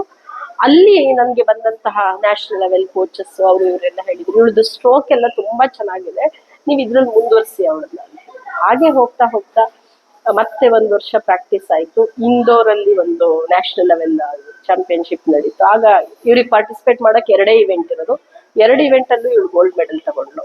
ಅಲ್ಲಿಂದ ಜಾನ್ ಅಂತ ಇದ್ರು PMSC, ಅವರು ಮತ್ತೆ ಶರತ್ ಗಾಯಕ್ವಾಡ್ ಅಂತ, ಹೀಸ್ ಅರ್ಜುನ್ ಅವಾರ್ಡಿ, ಅವರೆಲ್ಲ ಇದ್ದವರು ತುಂಬಾ ಚೆನ್ನಾಗಿ ಇವಳಿಗೆ ಪ್ರೋತ್ಸಾಹ ಕೊಡಕ್ ಶುರು ಮಾಡಿದ್ರು. ಹಾಗೆ ಮುಂದುವರಿತಾ ಇವಳು ಸ್ವಿಮ್ಮಿಂಗ್ ಅಲ್ಲಿ ನ್ಯಾಷನಲ್ ಲೆವೆಲ್ ಅಲ್ಲಿ ಚಾಂಪಿಯನ್ ಆಗಕ್ ಶುರು ಮಾಡಿದ್ಲು. ಕೊರೋನಾ ಇಲ್ಲದೆ ಇದ್ರೆ ಇಂಟರ್ನ್ಯಾಷನಲ್ ಲೆವೆಲ್ಗೂ ಹೋಗ್ತಾ ಇದ್ಲು. ಇದೆಲ್ಲದರ ನಡುವೆ ಅವಳಿಗೆ ದೀಪಿಕಾ ಸ್ಕೂಲ್ ಅಲ್ಲಿ ನಾವು ಎಜುಕೇಶನ್ ಕೊಡ್ಸಕ್ ಶುರು ಮಾಡಿದ್ವಿ. ಅಲ್ಲಿ ಅವರು ಓದೋದು ಬರೆಯೋದು ಬರಲ್ಲ ಅಂತ ಗೊತ್ತಾದ್ಮೇಲೆ ಅದನ್ನ ಪ್ರೆಷರ್ ಮಾಡಲ್ಲ ಅವರು. ಸೊ ಅದರ್ ಥಿಂಗ್ಸ್ ಅಂದ್ರೆ ಸೋಷಿಯಲ್ ಬಿಹೇವಿಯರ್ ಬಗ್ಗೆ, ಆಮೇಲೆ ಕಮ್ಯುನಿಕೇಶನ್ ಸ್ಕಿಲ್ಸ್ ಬಗ್ಗೆ, ಮ್ಯಾನೇಜ್ಮೆಂಟ್ ಬಗ್ಗೆ ಎಲ್ಲ ಹೇಳ್ಕೊಟ್ರು. ಹಾಗೆ ಅಲ್ಲಿ ಅವಳು ಬರೀ ಐಕಾನ್ ಅನ್ನ ಗುರುತಿಸ್ತಾ ಮಲ್ಟಿಮೀಡಿಯಾ ಡಿಪ್ಲೊಮಾ ಮಾಡಿದ್ಲು. ವಾವ್. ಅದ್ರಲ್ಲೂ ಕೂಡ ಇವಳು ಬ್ಯಾಚ್ ಅಲ್ಲಿ ಇವಳು ಫಸ್ಟ್ ರ್ಯಾಂಕ್ ತಗೊಂಡಿದ್ಲು. ಹಾಗೆ ಬೇರೆಯವರಿಗಿಂತ ತುಂಬಾ ಚುರುಕಾಗಿ ಅವರೇ ಏಮ್ಸ್ ಅಂತ ಹೇಳಿ ಅವರೇ ಕೂಡ ಇವಳಿಗೆ ಕೆಲಸ ಕೂಡ ಕೊಡಕ್ಕೆ ರೆಡಿ ಇದ್ರು. ಬಟ್ ನಾನು ಕೋವಿಡ್ ಟೈಮ್ ಆಗಿತ್ತು, ಅವಳ ಜೊತೆ ನಾನು ಕುತ್ಕೊಳ್ಳೋದು ಬೇಕಾಗಿತ್ತು, ಹೀಗೆಲ್ಲ ಆಗಿತ್ತು. ಮತ್ತೆ ನನ್ಗೆ ಕೆಲಸ ಮಾಡೋದು ಅಗತ್ಯ ಇರಲಿಲ್ಲ. ನನ್ನದೇ ಆದ ವ್ಯವಹಾರಗಳನ್ನು ನೋಡ್ಕೊಳ್ಳೋದಕ್ಕೆ ಬಳಸ್ಕೊಳ್ಳೋದ್ರ ಬಗ್ಗೆ ಯೋಚನೆ ಇತ್ತು. ಒಂದ್ ಸ್ವಲ್ಪ ದಿವಸ ಮಾಡಿದ್ಲು. ಅದಾದ್ಮೇಲೆ ಒಂದು ಶಾಪ್ ಕೂಡ ಲೀಡ್ ಮಾಡ್ತಾ ಇದ್ಲು ಅವಳು. ಇಲ್ಲೇ ನನ್ನ ಕೆಫೆಯಲ್ಲೇ ಒಂದು ಹ್ಯಾಂಡಿಕ್ರಾಫ್ಟ್ ಶಾಪ್ ಮಾಡಿದ್ದೆ. ಅದನ್ನ ಫುಲ್ ಮ್ಯಾನೇಜ್ಮೆಂಟ್ ಅವಳೇ ಮಾಡ್ತಾ ಇದ್ದೆ. ಹೌದು. ಹೀಗೆ ಅಂದ್ರೆ ನಾನೀಗ ಹೇಳಿದಷ್ಟು ಸುಲಭ ಅಲ್ಲ ಇದನ್ನ ಕರ್ಕೊಂಡು ಬರೋದಕ್ಕೆ. ಹೌದು, ಪ್ರತಿ ಕ್ಷಣ ಹೌದು. ಸ್ವಿಮ್ಮಿಂಗ್ ಅಲ್ಲೂ ಕೂಡ ಅವಳು ನ್ಯಾಷನಲ್ ಲೆವೆಲ್ ಚಾಂಪಿಯನ್ ಆಗ್ಬೇಕಾದ್ರೆ ಪ್ರತಿ ದಿನ 4:15 ಹೇಳ್ತಿದ್ಲು.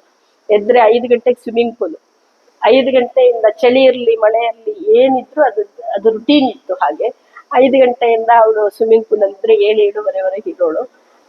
ಆಗ ಸ್ವಲ್ಪ ದಿವಸ ನಾನು ಮನೆಗೆ ಕರ್ಕೊಂಡು ಬಂದು ಮತ್ತೆ ಸ್ಕೂಲಿಗೆ ಕಳಿಸ್ತಾ ಇದ್ದೆ. ಆಮೇಲೆ ಸ್ವಿಮ್ಮಿಂಗ್ ಪೂಲಿಗೆ ಬಿಟ್ಟು ಬರ್ತಾ ಇದ್ದೆ. ಆಟೋದವ್ರಿಗೆ ಮನೆಗೆ ಬಂದು ಇವಳದ್ದು ಬ್ಯಾಗು ಟಿಫನ್ ಬಾಕ್ಸ್ ಎಲ್ಲ ತಗೊಂಡು ಹೋಗಿ ಇಳ್ತಿದ್ದೆ. ಸ್ವಿಮ್ಮಿಂಗ್ ಪೂಲ್ ಇಂದ ಸ್ಕೂಲಿಗೆ ಕರ್ಕೊಂಡು ಹೋಗಿ once again she is coming from the school to the swimming pool itself. ಮನೆಗೆ ಬರೋದು 8:30, 4:15, 5 ಗಂಟೆಗೆ ಮನೆ ಬಿಟ್ರೆ ರಾತ್ರಿ 8:00ವರೆಗೆ ಮನೆಗೆ ಬರ್ತಾ ಇದ್ಲು. ದಿನಕ್ಕೆ ಸುಮಾರು 5-6 ಗಂಟೆ ಪ್ರಾಕ್ಟೀಸ್ ಮಾಡ್ತಾ ಇದ್ರೆ. 5-6 ಗಂಟೆ ಪ್ರಾಕ್ಟೀಸ್ ಆಗ್ತಾ ಇತ್ತು. ಜೊತೆಗೆ ಸ್ಕೂಲು ನಡೀತಾ ಇತ್ತು. ಹೀಗೆ ಆಲ್ಮೋಸ್ಟ್ 5 ಗಂಟೆಯಿಂದ 8:00ವರೆಗೆ 15 ಗಂಟೆ ಮನೆಯಿಂದ ಹೊರಗೆ ಇರ್ತಾ ಇದ್ಲು. Totally busy. ಹಾಗೆ ಬಿಸಿ ಇಟ್ರೆ ಮಾತ್ರನೇ ಇಂತಹ ಮಕ್ಕಳನ್ನ ಅವರು ಕಮ್ ಡೌನ್ ಆಗಕ್ ಸಾಧ್ಯ. ನಾವು she is come over of ADHD. She can sit 2.5 hours to watch that movie. ಈಗ ಮದ್ವೆ ಕೂಡ ಆಗಿದೆ. ಒಳ್ಳೆ ಕಡೆ ಅಂದ್ರೆ ಮನೆ ನಡೆಸುವಷ್ಟು ಅವಳು ಬೆಳೆದಿದ್ದಾಳೆ ಇವಾಗ. Communication one of your biggest achievement. Definitely, I'll happy for that. God has given that kind of child for me to show my patience ಇರ್ಬೋದು, ನನ್ನ ಒಂದು ತಾಳ್ಮೆನ ಹೇಗೆ ನಾನು ಇದ್ ಮಾಡ್ತೀನಿ, ಅಥವಾ ನನ್ನೊಂದು ಅಗ್ರೆಸಿವ್ನೆಸ್ ನ ಕಮ್ಮಿ ಮಾಡಿ ಅವಳ ಲೆವೆಲ್ಗೆ ಇಳಿದು ಅವಳನ್ನ ಹೇಗೆ ಬೆಳೆಸ್ತೀನಿ ಅನ್ನೋದಕ್ಕೆ ಒಂದು ಚಾಲೆಂಜ್ ಆಗಿ ಕೊಟ್ಟಿರ್ಬೋದು ದೇವರು. ಅದನ್ನು ಕೂಡ ಒಂದು ಮಟ್ಟಿಗೆ ನಿಭಾಯಿಸಿದ್ದೀನಿ ಅನ್ನೋದಕ್ಕೆ ಹೆಮ್ಮೆ ಇದೆ. ಅದು ಖುಷಿಯಾಗಿದೆ. ಇಂದು ಒಂಥರ overall well rounded personality. Business ಅಲ್ಲಿದ್ದೀರಾ, ಕಲೆ, ಪೇರೆಂಟಿಂಗ್, ಫ್ಯಾಮಿಲಿ ಇಷ್ಟೊಂದು ನಿಭಾಯಿಸ್ತಾ ಇದ್ದೀರಾ. ಇವಾಗಿನ ಯುವ ಪೀಳಿಗೆಗೆ ಅಥವಾ ಯಂಗ್ ಪೇರೆಂಟ್ಸಿಗೆ ಏನ್ ಸಲಹೆ ಕೊಡ್ತೀರಾ? How they should groom themselves and also how they should groom their kids. ಏನಂದ್ರೆ ಹೇಳ್ತಾರಲ್ಲ, ಅಲ್ಲಲ್ಲಿ ವಿಚಾರ ಅಲ್ಲಲ್ಲಿಗೆ ಬಿಡು ಅಂತ ಹೇಳಿ. ಈಗ ಆಫೀಸ್ ವಿಚಾರನ ಮನೆಗೆ ತರೋದಾಗ್ಲಿ, ಮನೆ ವಿಚಾರನ ಆಫೀಸಿಗೆ ತರೋದಾಗ್ಲಿ ಮಾಡಬಾರ್ದು. ಒಂದು. ಎರಡನೇದು, ನಾವ್ ಎಲ್ಲಿರ್ತೀವೋ ಅಲ್ಲಿ 100% ನಾವು ಟೈಮ್ ಕೊಟ್ಟಾಗ ಡೆಫಿನೆಟ್ ಆಗಿ ಆ ಕೆಲಸ ಆ ಟೈಮಿಗೆ ಆಗೇ ಆಗುತ್ತೆ. ಏನೋ ಹೇಳ್ತಾರೆ ಗೊತ್ತಲ್ವಾ, ಇದು ಏನು there is a place for everything and everything in its place ಅಂತ. ಆ ರೀತಿ ನಾವು ನಮ್ಮ ಜೀವನನ ರೂಪಿಸ್ಕೊಳ್ಳೋದು ಕಲಿಬೇಕು. ಮತ್ತೆ ಹೈ ಎಕ್ಸ್ಪೆಕ್ಟೇಷನ್ ಯಾವ್ದ್ರಲ್ಲೂ ಇಟ್ಕೊಳ್ಬಾರ್ದು. ನಾವು ಒಂದು ಬಿಸ್ನೆಸ್ ಶುರು ಮಾಡ್ತೀವಿ ಅಂದ್ರೆ ನಿಜ ಗೋಲು ನಾವು ಆಕಾಶ ತಲುಪೋದೇ ಇರ್ಬೋದು, ಆದ್ರೆ ತಲುಪದೇ ಇದ್ರೆ ಇರಿಟೇಟ್ ಆಗಬಾರ್ದು. ಅಥವಾ ಒಂದು ಬಿಸ್ನೆಸ್ ಸೋಲ್ತಾ ಇದೆ, ಲಾಸ್ ಆಗ್ತಿದೆ ಅಂತ ಅನ್ನಿಸ್ದಾಗ ಇಮಿಡಿಯೇಟ್ಲಿ ಆ ಬಿಸ್ನೆಸ್ ನ ಶಟ್ ಡೌನ್ ಮಾಡುವಷ್ಟು ಧೈರ್ಯ ನಾವು ಬೆಳೆಸ್ಕೋಬೇಕು. ಎಲ್ಲಕ್ಕಿಂತ ಹೆಚ್ಚಾಗಿ ಪೇರೆಂಟಿಂಗ್ ಬಗ್ಗೆ ನೀವು ಕೇಳಿದಾಗ ಮಕ್ಕಳಿಗೆ ಫೇಲ್ಯೂರ್ ಅನ್ನ ಕಲ್ಸ್ಕೊಡ್ಬೇಕು. ಇವತ್ತು ನಾವು ಬರೀ ಸಕ್ಸಸ್ ನ ಕಲ್ಸೋದಕ್ಕೆ ಟ್ರೈ ಮಾಡ್ತಾ ಇದ್ದೇವೆ, ಅಥವಾ ಅದ್ರ ಕಡೆಗೆ ಅವ್ರನ್ನ ಒಂದು ರೂಮಲ್ಲಿ ಕೂಡ ಹಾಕ್ಬಿಟ್ಟು ಆದ್ರೆ ಫೇಲ್ಯೂರ್ ಕಲಿಸ್ಬೇಕು ಮಕ್ಳಿಗೆ ಮೊದಲು. ಅವಾಗ ಧೈರ್ಯ ಫೇಲ್ಯೂರ್ ಅನ್ನ ಎಷ್ಟು ನಾವು ಅಕ್ಸೆಪ್ಟ್ ಮಾಡ್ತೀವೋ ಅಷ್ಟು ಗಟ್ಟಿ ಆಗ್ತಾ ಹೋಗ್ತೇವೆ. ಅಂಡ್ ಕಾನ್ಫಿಡೆನ್ಸ್ ಯಾವಾಗ್ಲೂ ನಾವು ತಾಯಂದ್ರು ಹಿಂದೆ ಇರಬಾರ್ದು. ಅಂದ್ರೆ ಅವರಿಗೆ ಗೊತ್ತಿಲ್ಲದ ಹಾಗೆ ಅವ್ರನ್ನ ವಾಚ್ ಮಾಡ್ತಾ ಇರ್ಬೇಕು. ಹೇಗೆ ನಾವ್ ಅಂದ್ಕೋತೀವಲ್ಲ ಭಗವಂತ ನಮ್ಮನ್ನ ನೋಡ್ತಾ ಇದ್ದಾನೆ ಅಂತ, ಹಾಗೆ ತಾಯಿ ಆದವಳು ಮಕ್ಕಳನ್ನ ನೋಡ್ತಾ ಇರ್ಬೇಕು. ಆದ್ರೆ ಎಲ್ಲಾ ಕಡೆಗೂ ಮಕ್ಕಳನ್ನ ಕೈ ಹಿಡ್ಕೊಂಡು ಹೋಗ್ಬಾರ್ದು. ಒಂದೊಂದು ಏಜ್ಗೆ ಅವರನ್ನ ಡಿಪೆಂಡೆನ್ಸಿ ಕಮ್ಮಿ ಮಾಡ್ತಾ ಸೆಲ್ಫ್ ಡಿಪೆಂಡೆಂಟ್ ಆಗೋದ್ರ ಕಡೆಗೆ ನಾವು ನೋಡ್ತಾ ಹೋಗ್ಬೇಕಾಗತ್ತೆ. ಇನ್ನು ಫ್ಯಾಮಿಲಿ ಅಂತ ಬಂದಾಗ ಆಬ್ವಿಯಸ್ಲಿ ಹೆಣ್ಮಗಳಿಗೆ ಇಡೀ ಮನೆಯನ್ನ ಅವಳೇ ಕಟ್ಟಬೇಕು, ಅವಳೇ ಹಿಡ್ಕೊಳ್ಬೇಕು ಕೂಡ. ಸಂಬಂಧಗಳನ್ನ ಅವಳು ಉಳಿಸ್ಕೊಂಡ್ರೆ ಮಾತ್ರನೇ ಉಳಿಸ್ಕೊಳ್ಳೋಕ್ ಸಾಧ್ಯ. ನಂಗೆ ಹಾಗಾಗಿ ಹೆಣ್ಣಿನ ಬಗ್ಗೆ ತುಂಬಾ ಗೌರವ ಅಥವಾ ತುಂಬಾ ಹೆಮ್ಮೆ ಅನ್ಸುತ್ತೆ ಹೆಣ್ಣಾಗೋದಕ್ಕೆ. ಹಾಗೆ ಈಗ ಯಾವುದೋ ಒಂದು ಮದುವೆ ಮುಂಜಿ ಈ ತರಗಳು ಬಂದಾಗ ಕೂಡ ನಾವು ಅಲ್ಲಿಗೆ ಹೋಗ್ಲೇಬೇಕು. ಅಲ್ಲಿ ಕೂಡ ನಾವು ನಮ್ಮ ಒಂದು ಸ್ವಲ್ಪ ಸಮಯ ಕಳೆದ್ರೂ ಪರವಾಗಿಲ್ಲ, ಎಲ್ರ ಜೊತೆ ಮಿಂಗಲ್ ಆಗೋದನ್ನ ಅಭ್ಯಾಸ ಮಾಡ್ಕೋಬೇಕು. ಅಂದ್ರೆ ಏನೋ ಒಂದು ಹೆಸಿಟೇಷನ್ ಇಟ್ಕೊಳ್ಳೋದು ಅಥವಾ ಯಾವುದೋ ಒಂದು ಸಣ್ಣ ಪುಟ್ಟ ತಪ್ಪುಗಳನ್ನ ದೊಡ್ಡ ಹೈಲೈಟ್ ಮಾಡ್ಕೊಂಡು ಬದುಕೋದು, ಇದನ್ನೆಲ್ಲ ಮಾಡದೆ ನಮ್ಮ ಪಾಡಿಗೆ ನಾವ್ ಎಲ್ರ ಜೊತೆ ಖುಷಿಯಾಗಿದ್ದು ಎಲ್ಲಾ ವಿಚಾರಗಳನ್ನು ಅಲ್ಲಲ್ಲಿಗೆ ನಿಲ್ಲಿಸಿ ಬರೋದನ್ನ ಕಲ್ತ್ರೆ ತುಂಬಾ ಚೆನ್ನಾಗಿ ಮ್ಯಾನೇಜ್ ಮಾಡೋದಕ್ಕೆ ಸಾಧ್ಯ ಆಗುತ್ತೆ. Very nice, very nice. ನಿಮ್ಮ ಮುಂದಿನ ಗುರಿ ಮತ್ತು ಯೋಜನೆಗಳೇನು? ಮುಂದೆ ಏನ್ ಮಾಡ್ಬೇಕು ಅಂತಿದ್ದೀರಾ? ಇದು ಇಷ್ಟೆಲ್ಲ ನಡೆಸ್ತಾ ಇದ್ದೀರಾ, ಅದ್ರ ಜೊತೆಗೆ ನನ್ಗೆ ಈ ಏನು ರೆಸ್ಟೋರೆಂಟ್ ಇಂಡಸ್ಟ್ರಿಯಲ್ಲಿ ಇನ್ನೂ ಸ್ವಲ್ಪ ವ್ಯಾಸ್ಟ್ ಆಗಿ ಹೋಗೋದ್ರ ಬಗ್ಗೆ ಯೋಚನೆ ಇದೆ. ನನ್ನದೇ ಆದಂತಹ ಒಂದು ಜಾಗವನ್ನು ಕೊಂಡ್ಕೊಂಡು ಅಲ್ಲಿ ಮಾಡುವಂತಹದ್ದು ಒಂದು ಯೋಜನೆಗಳಿದ್ದಾವೆ. ಅದಲ್ಲದೆ ನನ್ಗೆ ಏನಂತ ಹೇಳಿದ್ರೆ ಸಮಾಜಕ್ಕೆ ಆದಷ್ಟು ಏನಾದ್ರೂ ಮಾಡ್ಬೇಕು ಅಂತ, ಅಂದ್ರೆ ಕಲಾ ಸಂಪದದ ಮೂಲಕವಾಗಿ ಸಮಾಜಕ್ಕೆ ಏನಾದ್ರೂ ಒಂದಷ್ಟು ಒಳ್ಳೇದನ್ನ ಕೊಡ್ಬೇಕು ಅಂತ ಹೇಳಿ. ಹಾಗಾಗಿ ನನ್ಗೆ ತಾಯಂದ್ರು ಮತ್ತೆ ಮಕ್ಕಳು ಇವರನ್ನ ಕಾನ್ಸಂಟ್ರೇಟೆಡ್ ಮಾಡೋದು ಯಾವಾಗ್ಲೂ ಇರುತ್ತೆ. ತಾಯಂದ್ರಿಗೆ ಒಂದು ಗೈಡ್ ಮಾಡೋದ್ರ ಮೂಲಕ ಪೇರೆಂಟಿಂಗ್ ಸ್ಕಿಲ್ ಅನ್ನ ಹೇಳ್ಕೊಡೋದಿರ್ಬಹುದು, ಇದನ್ನ ಕಲಾ ಸಂಪದಲ್ಲಿ ರೂಢಿಸ್ಬೇಕು ಅಂತ ಇದೀನಿ. ಅಂಡ್ ಮಕ್ಕಳಿಗೆ ಮೊದಲನೇ ದಿವಸದಿಂದಲೇ ಜೀವನದ ಮೌಲ್ಯ ಮತ್ತೆ ನಮ್ಮ ಹೆರಿಟೇಜ್ ನ ಮೌಲ್ಯಗಳನ್ನ, ನಮ್ಮ ಪರಂಪರೆ ಎಷ್ಟು ಚಂದ ಇದೆ, ಅದರ ಮೌಲ್ಯ ಏನು, ಯಾಕೆ ನಾವು ಬೇರನ್ನು ಬಿಡಬಾರ್ದು ಅನ್ನೋದ್ರ ಬಗ್ಗೆ ತುಂಬಾ ಹೇಳೋದ್ರ ಬಗ್ಗೆ ನನ್ಗೆ ಆಸಕ್ತಿ ಇದೆ. ಆ ನಿಟ್ಟಿನಲ್ಲೇ ನಾನು ಭಗವದ್ಗೀತೆನ ತುಂಬಾ ಹೇಳ್ಕೊಡೋದಾಗಬಹುದು, ಮಾಡೋ ಅಂದ್ರೆ ಭಗವದ್ಗೀತೆನ ಎಲ್ಲಿ ಹೋದ್ರೂ ನಾನು ಹೇಳ್ತೀನಿ. ಹಾಗೆ ಭಗವದ್ಗೀತೆ ಒಂದು ಕಲ್ತ್ರೆ ಸಾಕು, ಬಹುಶಃ ಜೀವನದಲ್ಲಿ ನಾವು ನಮ್ಮ ಮೌಲ್ಯಗಳನ್ನು ಉಳಿಸ್ಕೊಳ್ಳೋದಕ್ಕಿರ್ಬೋದು, ಅಥವಾ ನಾನ್ ಹೇಗ್ ಬದುಕ್ಬೇಕು ಅಂದ್ರೆ ನಾನು ಅಂದ್ರೆ ಯಾರು ಅನ್ನೋದು ಕೂಡ ಸ್ವಲ್ಪ ಅರ್ಥ ಆಗ್ತಾ ಹೋಗುತ್ತೆ. ನಾನು ಅಂದ್ರೆ ಈ ಶರೀರ ಅನ್ಕೊಳ್ತೀವಲ್ಲ, ಬದ್ಲಾಗಿ ಏನು ಅನ್ನೋದು ಗೊತ್ತಾಗ್ತಾ ಹೋಗುತ್ತೆ ಅಂತ. ಈ ಮೌಲ್ಯಗಳನ್ನ ಸಮಾಜಕ್ಕೆ ತಿಳಿಸ್ಕೊಡ್ಬೇಕು ಅನ್ನೋದು ಮುಂದಿನ ಪೀಳಿಗೆಗಳಲ್ಲಿ ಹೌದು ಮುಂದುವರಿಬೇಕು. ಹೌದು ಹೌದು, ಎಲ್ಲೋ ಒಂದು ಕಡೆ ಕಳೆದು ಹೋಗಿದೆ, ಅದನ್ನ ಮತ್ತೆ ಜೋಡಿಸ್ಬೇಕು ಅನ್ನೋದು ಒಂದು ತುಂಬಾ ಒಳ್ಳೆ ಪ್ರಯತ್ನ ಆಕ್ಚುಲಿ. ಅಂಬಿಕಾ ಅವರೇ, ಇಷ್ಟೊತ್ತು ನಿಮ್ಮ ಜೊತೆ ಮಾತಾಡಿದ್ದು ತುಂಬಾ ತುಂಬಾ ಖುಷಿ ಆಯ್ತು. ನಾನು ತುಂಬಾ ಕಲಿತೆ ನಿಮ್ಮಿಂದ. ನಮ್ಮ ವೀಕ್ಷಕರಿಗೂ ಒಂದು ಒಳ್ಳೆಯ ದಿಟ್ಟತನದಿಂದ ಜೀವನ ಹೇಗ್ ನಡೆಸ್ಬೇಕು, ವ್ಯವಹಾರ ಹೇಗ್ ನಡೆಸ್ಬೇಕು ಅನ್ನೋದನ್ನ ಹೇಳ್ಕೊಟ್ಟಿದ್ದೀರಾ. ಆಮೇಲೆ ಕಲೆ ಸಂಸ್ಕೃತಿ ಬಗ್ಗೆ, ಆಮೇಲೆ ನಮ್ಮ ಪರಂಪರೆಯ ಬಗ್ಗೆ ಒಂದು ಹೆಮ್ಮೆ ಇಟ್ಕೊಂಡು ನಮ್ಮಿಂದ ಏನು ಕಾಂಟ್ರಿಬ್ಯೂಟ್ ಮಾಡ್ಲಿಕ್ಕಾಗತ್ತಾ ಅದನ್ನ ಮಾಡ್ಕೊಂಡು ಹೇಗಿರ್ಬೇಕು ಅಂತ ಹೇಳ್ಕೊಟ್ಟಿದ್ದೀರಾ. ಮೋರ್ ಓವರ್ ಸ್ಪೆಷಲ್ ಚಿಲ್ಡ್ರನ್ ಇದ್ದಾಗ ಅವರ ಒಂದು ಸ್ಟ್ರೆಂತ್ ಅನ್ನ ಗುರುತಿಸಿ ಅವ್ರನ್ನ ಹೇಗೆ ಮುಂದೆ ತರಬೇಕು, ಹೀಯಾಳಿಸದೆ ಅವ್ರ ಸ್ಟ್ರೆಂತ್ ಅನ್ನು ಗುರುತಿಸಿ ಮುಂದೆ ತರೋದು ಹೇಗೆ ಅಂತ ಹೇಳಿದ್ದೀರಾ. ಇದು ತುಂಬಾ ಜನಕ್ಕೆ ಸ್ಫೂರ್ತಿ ಆಗತ್ತೆ ಖಂಡಿತ. ತುಂಬಾ ಧನ್ಯವಾದಗಳು. ನಮಸ್ತೆ. ನನ್ಗೂ ಕೂಡ ಬಹಳ ಖುಷಿ ಆಯ್ತು. ನಮ್ಮನ್ನು ಕೂಡ ಗುರುತಿಸಿ ನೀವು ಕರೆದು ಈ ತರ ಒಂದು ಸಂದರ್ಶನ ಮಾಡ್ತೀರಿ ಅಂದ್ರೆ ಅದನ್ನು ಕೂಡ ನಮ್ಗೆ ಹೆಮ್ಮೆನೆ. ನಿಮ್ಗೂ ಕೂಡ ಒಳ್ಳೇದಾಗ್ಲಿ, ಮುಂದೆ ಚೆನ್ನಾಗಿ. Thank you.